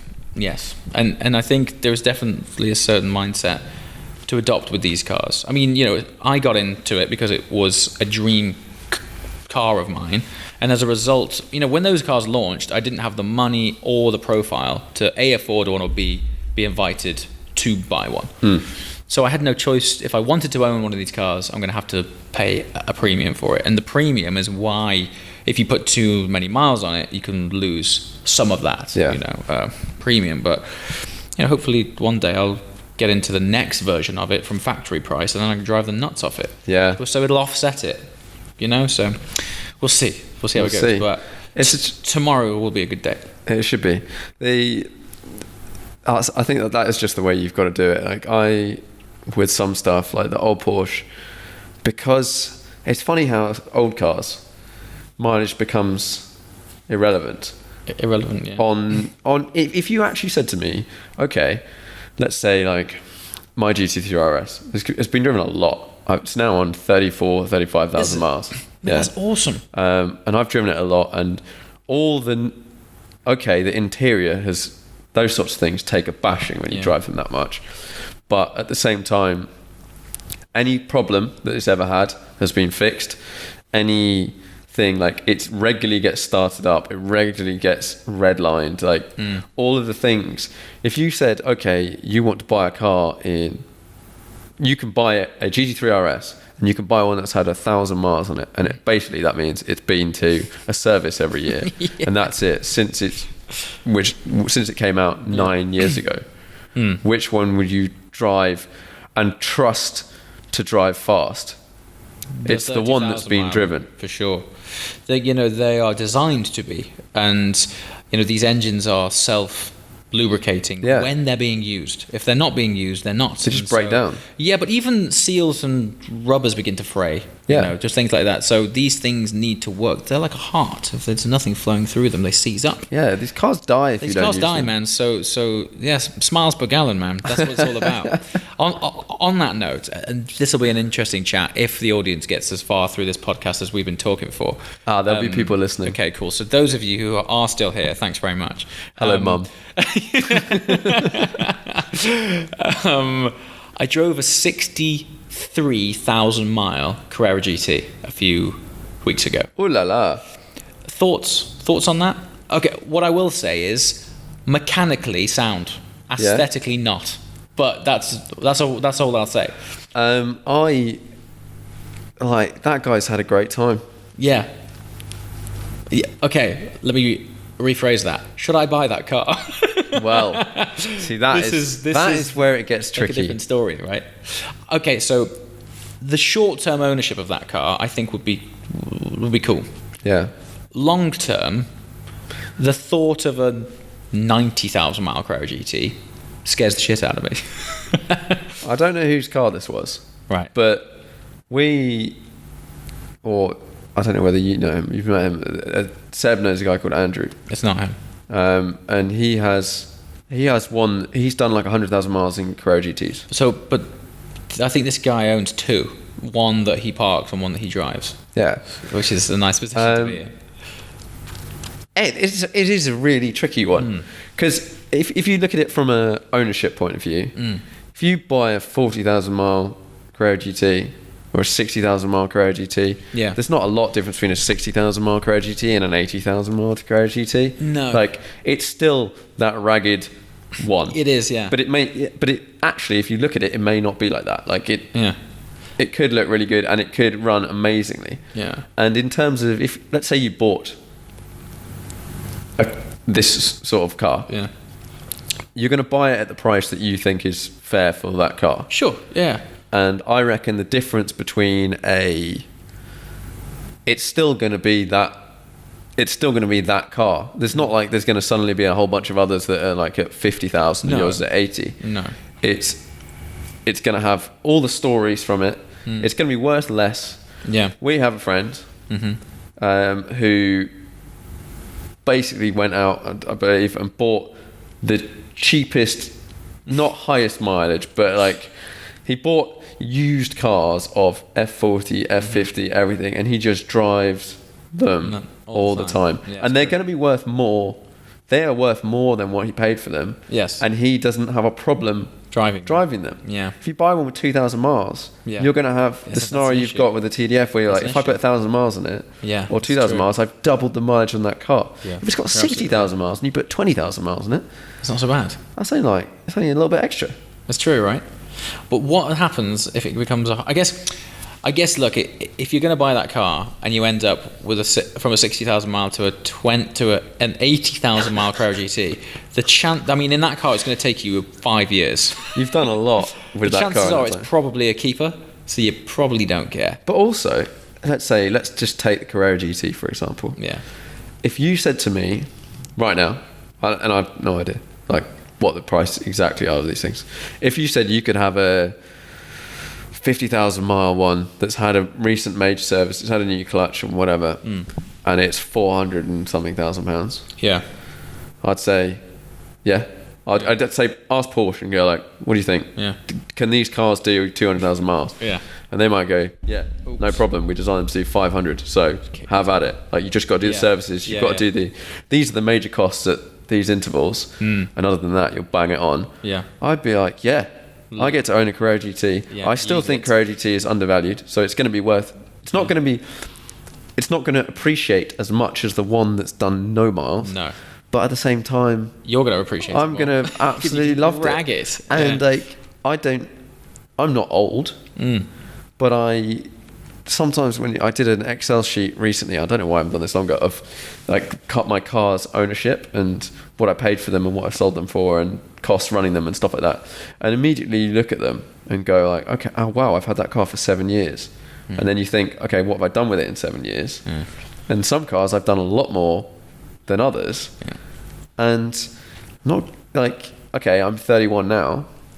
In 10 years time, I'll be 41. I've owned the GT3 for 6 years. Yeah. Like, if I own it for another 6, like, I really hope I've created a lot of memories in that time. Well, I don't want to just sit on it for 10 years. Like, no. What a waste of time. No, you want to use them, for sure. And what if you sit on it for 10 years, you haven't driven it, and then they ban road cars and they're worth 20p? That would suck. I mean, you've really wasted your money at that point in time. And that's the regret thing I was talking about. You're never going to regret having an amazing time. Yeah.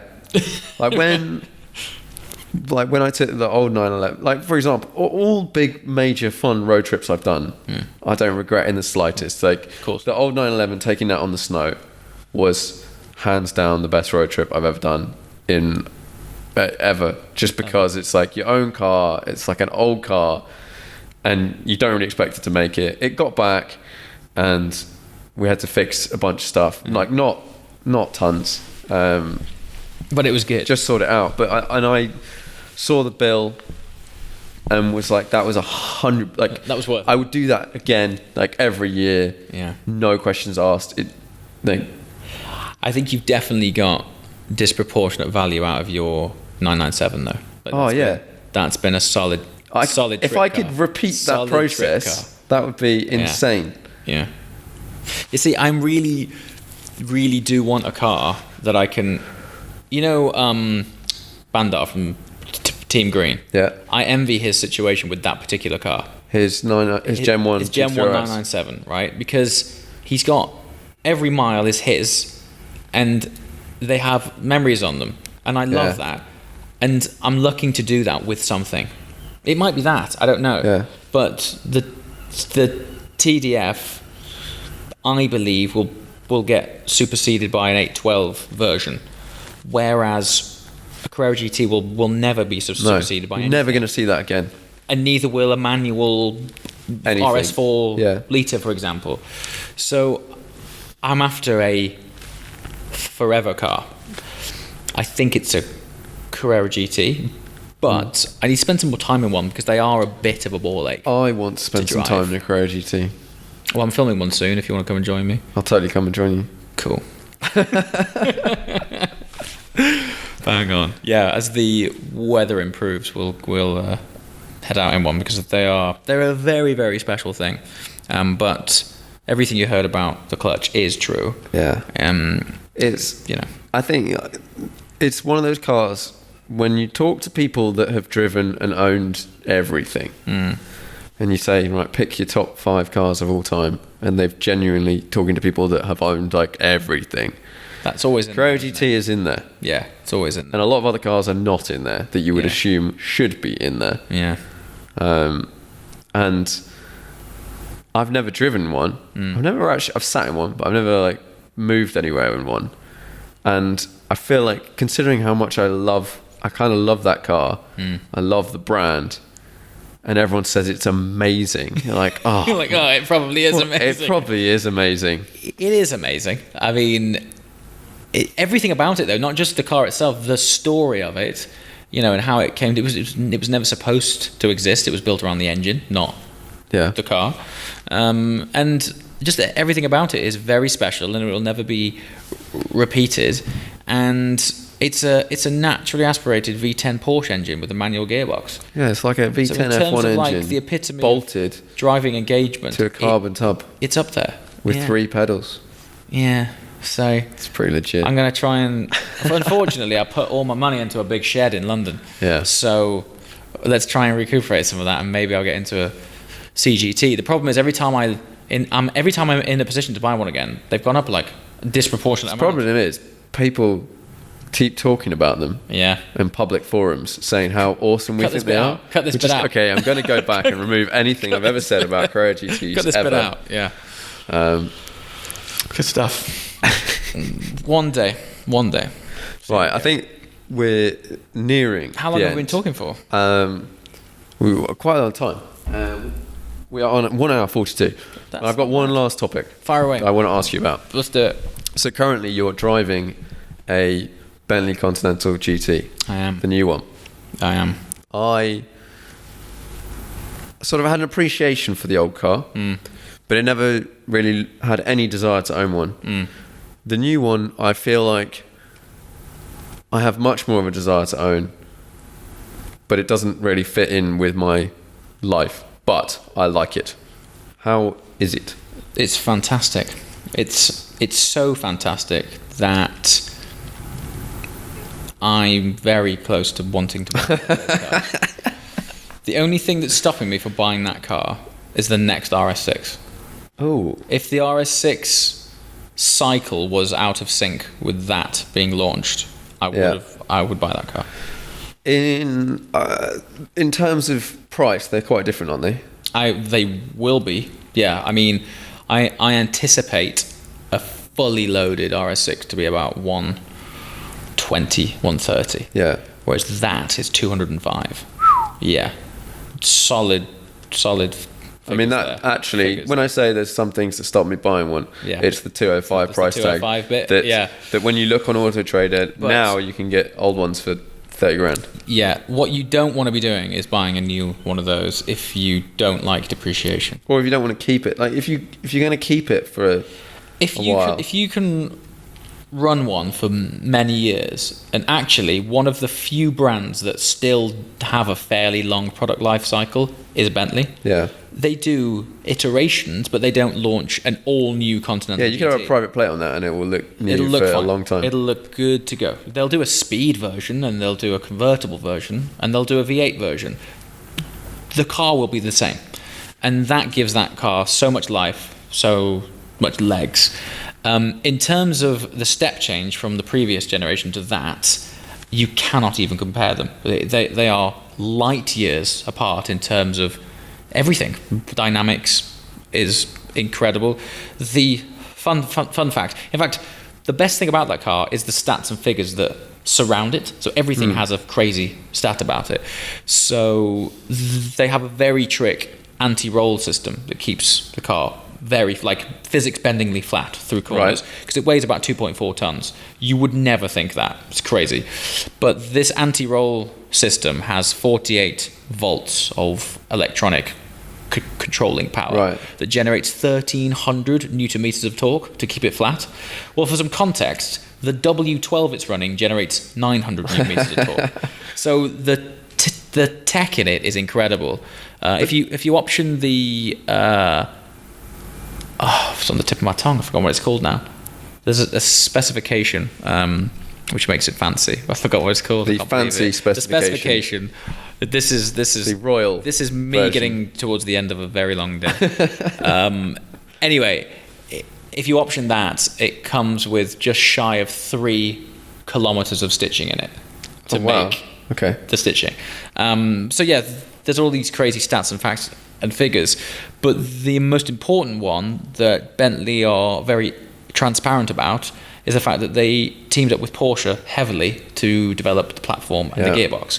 So it has the world's first 8-speed dual-clutch gearbox combined to a W12 twin-turbo engine. So it's basically Porsche's new 8-speed. Yeah, so it's like a super posh Panamera with a W12, which is, if you think about that, that's incredible. It's amazing. Yeah, and it handles fantastically well. The sound system's insane. It looks beautiful. And at the minute, I'm destroying motorway miles in it. Yeah, and it just laps it up. So that's the thing. Like I think my ultimate daily driver, ignoring the probably driven around by some electric pod in whatever 20 years or some rubbish like that. Yeah, but and actually, I will 100% embrace that. I am totally fine to not drive. I am down for autonomous driving when I don't want to drive. Yeah, 100%. Would be a car that is the size of my M2. Yeah, but has like a Rolls-Royce feel to it, like plush. So you want a baby like a baby roller? Oh yeah, I want like a M2 sized Rolls-Royce. Now, I wouldn't want to pay for it. That's that. Now, the category of car is one thing. Not paying for it's the tricky bit. Yeah. Well, obviously that's a serious part. But like a really small car that does the thing quality. That I like about the Bentley Continental is the idea of a car that just isolates you from everything. And you just like can just waft around, and you arrive, and you're not just refreshed. You've had just a drive. Chilled. Like when I had the 7 Series for a while, for a week, the 760 Li. Was that a V12? Yeah, unreal. That I got a bit of a hint of that in terms of like just that. What a really good motorway just travel waft along. Go through town waft vehicle is. But you want a small one of those. But just because I live in a city, and also just like you drive down a road, you don't want it to be massive. No, I mean, I think for the last 4 or 5 times that I've seen you've said this. Yes. And I don't really have an answer for it. I'm not sure if a product exists, but audience, is there comments below on this? Is there comments? Can you comment? I think whatever platform you're on. Comment. There's definitely cars that exist that would probably tick that box really well, and I think we've definitely talked about this. But like, I love the sort of one end of me loves the hardcore RS type cars, and I do love the M2 because I can take it to the track occasionally, and then also now I've changed the suspension, so it's actually much better around town. But you want something more plush. But I do like the idea of something that's just like super like luxe. So maybe like a S-Class coupe, but like the S500. Yeah, not an AMG. Not the AMG. So that gets a bit too stiff. Because they get too stiff. You have the tyre walls are too big. But then the S is then too big for you. It's a very big car. So do you want a C? So maybe you want an E? Yeah, an E. Yeah, an E. I mean, they're not the smallest. They're larger than an M2. Yeah, see, that's the thing. They're huge. So your RS3 was good. My perfect RS3 was a really good car. Really. Yeah. But not hyper plush, but good quality for its bracket. But I don't think that car, the car that I'm looking for, it doesn't exist. But small super plush car. But in terms of having a car, ignoring price and whatever, that provides that plush, nice environment experience, would you say that is the Bentley Continental? That car has the finest interior, I truly believe this, of any car on sale today. Fair play. That is not a sponsored post. I certainly in its class, which is granted pretty high end class, but even the Rolls-Royce equivalent. I mean, they're so much bigger, the Rolls, though. Yeah, but I mean, for me, a Phantom is above that. Certainly in terms of price and size, it's just huge.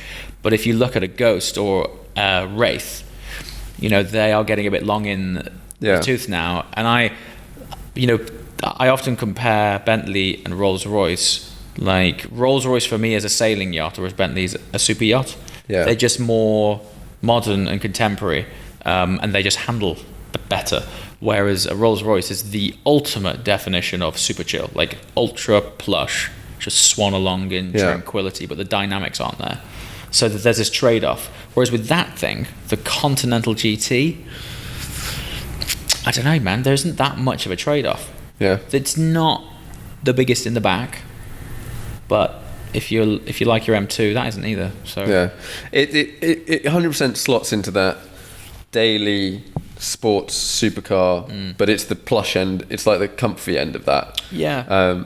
That it's weird. I don't know how I think about certain cars as they fit into certain categories, and I've definitely taken some flack from some people for seeming like a bit of a dick. Go on. But for example, if I say I want like a hardcore supercar like GT3 RS, like blah blah blah, if you're going for a car that in my eyes would be like a daily, I would say like F-Type, Aston Martin V12 Vantage, or like DBS or something like that. Daily in terms of, as in like a 911 turbo, like fast. It's like silly amount of performance, but I would use it as like kind of drive it every day type scenario. It wouldn't be my daily special take it for a weekend hoon car. Which is probably why, I mean, it's what I don't have a car like that and drive it every day, and it's not, I wouldn't do it, or not at the moment. It's not something I want, which is why I have the M2. That's my daily car. Like, I quite like a small car that I don't care about too much. It can get like scratched and I'll be really pissed off, but it's not the end of the world. There's a kid missing a hand, but but like, it's not £100,000 car or a £200,000 car parked on the street with that you use panels every single day. But I would put there's certain cars that sort of fit into that mold. Like for me, the 911 Turbo. I would never have a 911 Turbo as a fast weekend car personally, because I would always have the GT3. Well, the GT3 is in a totally different space when it comes to theatre. Yeah, totally different. It's just a completely different experience. If you want a sense of occasion, 911 Turbo is not it. No. Whereas a GT3 is. But a 911 Turbo is more expensive than a GT3. And faster. But if we go back half an hour, that's exactly what we've been talking about. Exactly. It's not about the numbers, it's about the heartstrings, isn't it? Yeah, like I would have a 600 LT over a 720S. I would as well. Now, potentially, a 600 LT may be more expensive than a 720S. It could be. But not. It could be. Not for long. Not for long. Yeah. I get that. Yeah. But what about a 911 Turbo? Is that not what you're thinking about? Well, or is that too expensive? Well, it's a lot of money. It's a lot of money, isn't it? But then actually, like, let's say you were looking at a new M2 competition. They are 50, like, spec'd up £52,000. Right. I'm going to make one of those jumps that people make that is not logical at all. But like, for £70,000, you can get you can probably get, I wonder how close you can get into like you can definitely get into a C2S 991 for sure, I reckon. A 991 turbo is probably 80. That is almost double that price.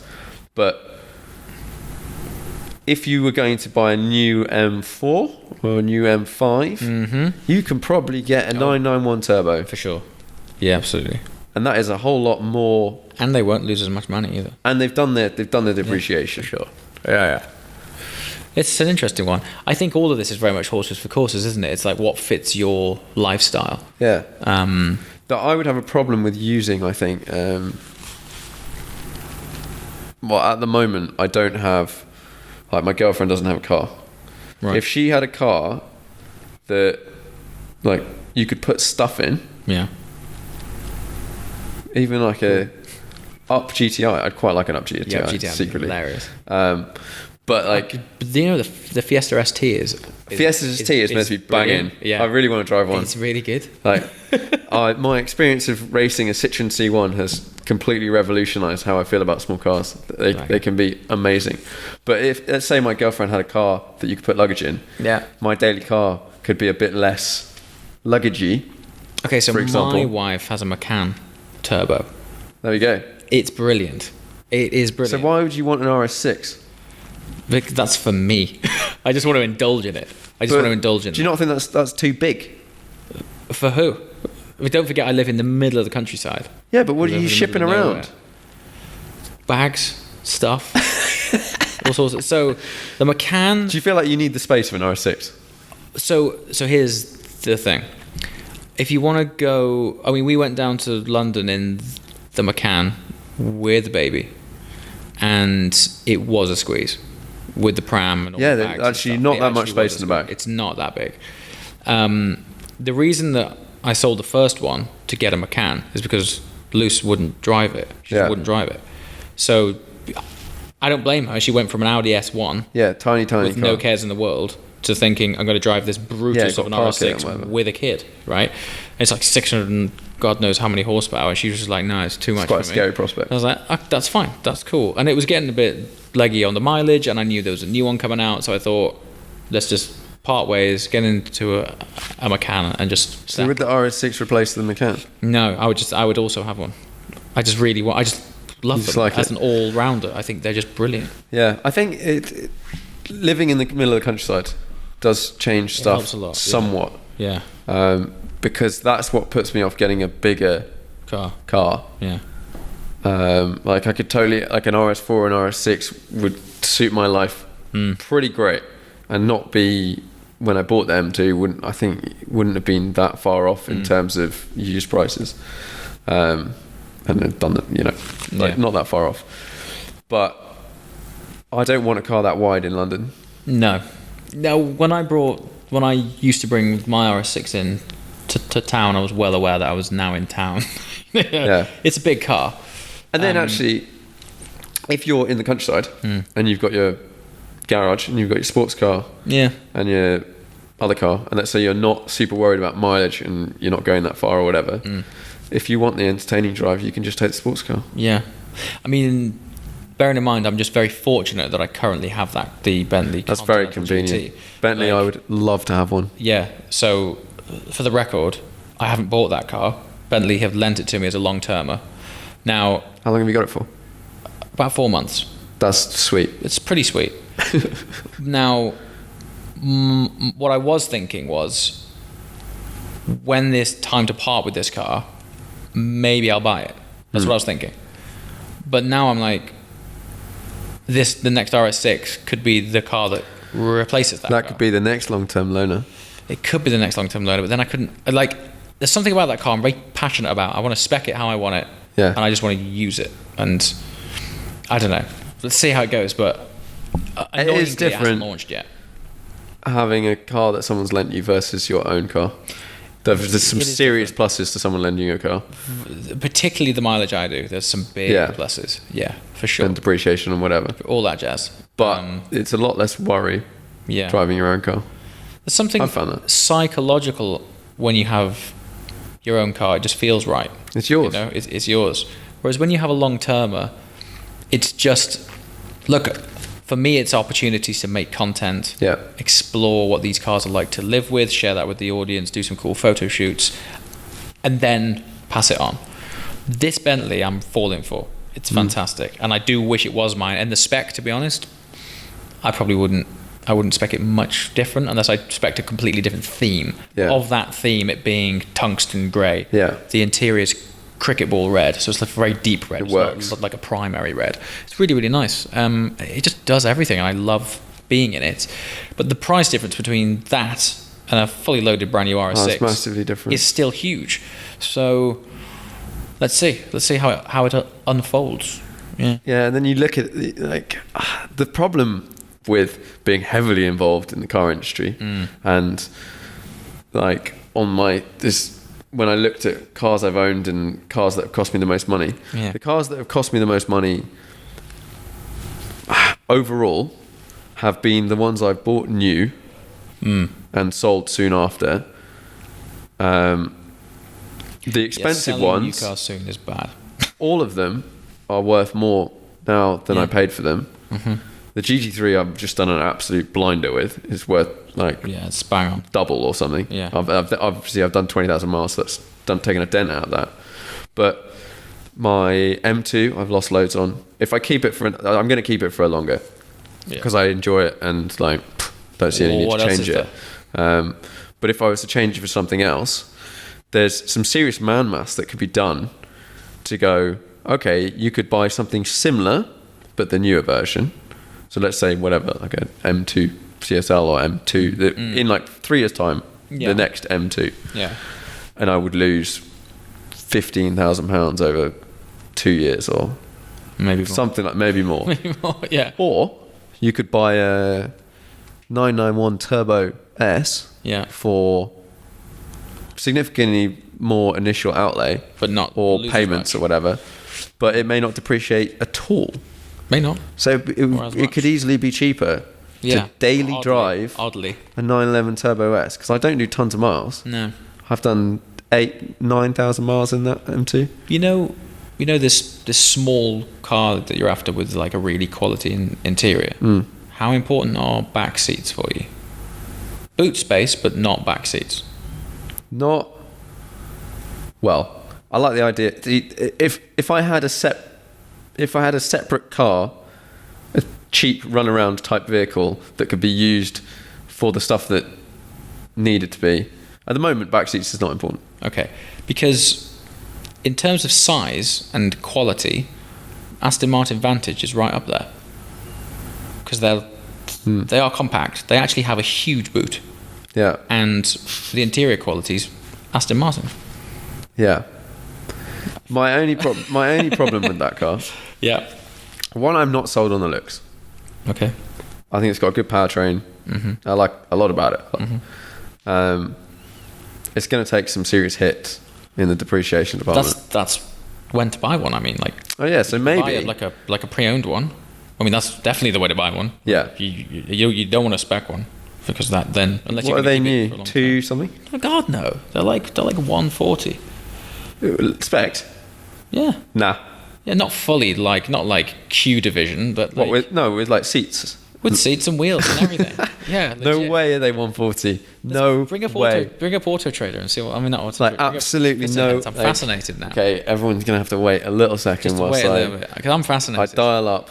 See, Aston Martin Vantage. I'm spoiled because I got. Oh, I don't have those as well. Can you do it on your phone? Yeah. Have you got your phone? Yeah. I don't have Wi-Fi on this guy. I'm back. I'm bringing my phone up now. Okay, so let's not spec one because that'll take forever. No, just go for like a nearly new Auto Trader price. Piston heads and see what's happening here. So, piston heads. Auto Trader. Do you like Auto Trader? Well, I just feel like it has more in it than piston heads, doesn't it? It depends on the car, I find. If it's like a more niche performance car market, maybe I find piston heads are a bit more. Anyway, Vantage, yeah. I mean, or you could buy an AMG GTS. Yes. Doesn't AMG look GTS. quite as cool, but like that would. They're still pretty cool. They're cool. They're still very cool. Cool, great engine. But yeah, basically very similar car. platform. Bit of a Pininfarina then. Yeah. Right. Okay. But yeah, that's actually a really good shout. So, right, I'm going to do price high to low. No, low to high. Okay, fine. High to low. Low to high, you'll get Yeah, V8 yeah. Vantages from like 2008. Yeah, like 30 grand. Right. There's Great buy. So there's one here. And it looks like Aston Martin, Somewhere. Hertfordshire. 575 miles, Yeah. 130 grand. What? Yeah. Right Does there. it say what the list price was? It can't be that much more than that. Is it in the description? Let's check it out. Vehicle description. No, it doesn't say. £130,000. But they're not. That's way less than I Bonkers. thought. Genuinely, They're not bonkers. I thought I had the feeling that you spec one to like a spec that you would want, and they're like 185. I think you can achieve that for sure, but they were never quite as expensive as 570S, which is Right. around about that Yes. price. Okay. I mean, here I go. Okay. Yeah. So in like a couple of years, 2 years time, you Yeah. just found a punching one. Yeah, this one's nice. Aston Martin West Berkshire has a V8 Vantage Coupe 2018, 1,000 miles, 128,950, and it's in this like proper Tell you what, that's titanium. That's less looking- than I thought they were going to be. I thought they were just silly price. Look at this, magnetic silver. It's called, and it really is stunning. When I get home, I'm going to go and spec Yeah, one yeah. to see what they are. Look at that. I'm not going to buy one, but How good does that oh, look? this is really nice. That's The one he's just really- brought up is is it's really just like nice. cool silver. Deep, dark, Works. heavy metallic silver. Oh yeah, Nice upgraded wheels. yeah, that's pretty cool. And inside it's all Aston Martin This is banging. leather.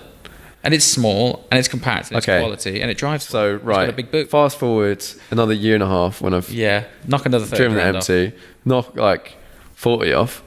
Yeah. I think this will be like 100 or sub Good to go. 100. Good to go, man. Get that warranty. Yeah, You could smoke around in that like a boss. like a boss. Yeah, and it'll have more legs to it than an AMG GT, just because the styling is more timeless. yeah. The GT And the will badge. eventually become a little bit long in the tooth, whereas that will. I always think look the like an Aston AMG GT of today Martin.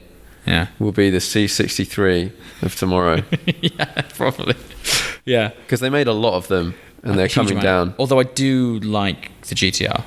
AMG GTR is brilliant. Oh, that's really cool. I like that car. Yeah. I wish I'd bought one. Yeah, very, very cool. 'Cause I'd love you to could have see smoked what around in the that. Black Series is going to be like. Oh yeah. But it won't be as cool as the SLS because it won't have gull wing doors. AMG GTR is a really cool car though. Really cool car. I love it. I love that car.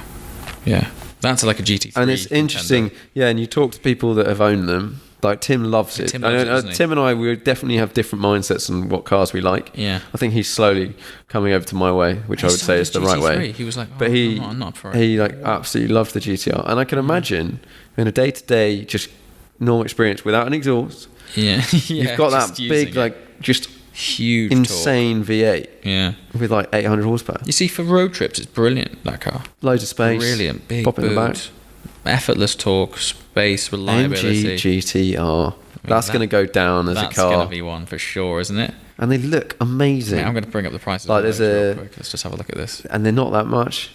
Let's have a look at this. Oh, What do we okay, think? they're not a small amount of money, but they're, No. Let's have that. Piston heads. they're priced. I'd rather have an AMG GTR than a 488 personally. that is a bold one, but probably. Just personally, Yeah. I have more want for an AMG GTR than I have basically no want for a 488. Yeah. I would rather have a speciality. I'd still 100%. like it. 100%. I think I'd still have in fact, I would still have a speciality over a Pista, in fact. Yeah, 100%. For sure. Right, AMG GTRs are expensive, but How much is an AMG GTR? no, not much. 130. Yeah, not much different to that. Not much different to That's the like list. Vantage. So there's a black. No, a black one here. No, that's 150. AMG GTR yellow 150. There's quite a few of them. I think Okay, so in they about are a year's expensive. time, I think most people will shift them. List price, they were like 130. What are they? There's one here, AMG There's a- GT. The blue ones look. Is that right? 100 miles, 140 grand. Don't get me wrong, it's big coin, but it looks the business. Look at that. But okay, so one part of this is the mindset of like, yeah, they're cool. Yeah, they're cool. So you like that? You like that colour? I do like that I colour. like that colour. Do you know it? Do you remember they launched one in? It was a satin metallic grey. Yeah. Man, that looked cool. That's like mandatory straight to NVN PPF. That's straight in here, man. We got you if you want to go satin, bro. Yeah, I could stealth one out. It would look amazing. But okay, right. So let's say you do the maths and you actually work out it's actually going to be cheaper to own one of these cars, like a 911 Turbo or something. Probably not. Yeah. Aston Martin Vantage, but you never know. But let's say that works out. You're still daily driving a, let's just pick a value, £100,000 car as opposed to a £40,000 car. Yeah. That might affect, I don't know whether that like gets in your brain. Yeah, it does, man. That's quite a lot of coin, isn't it? It's just when it's like sitting there on the street and someone scratches it.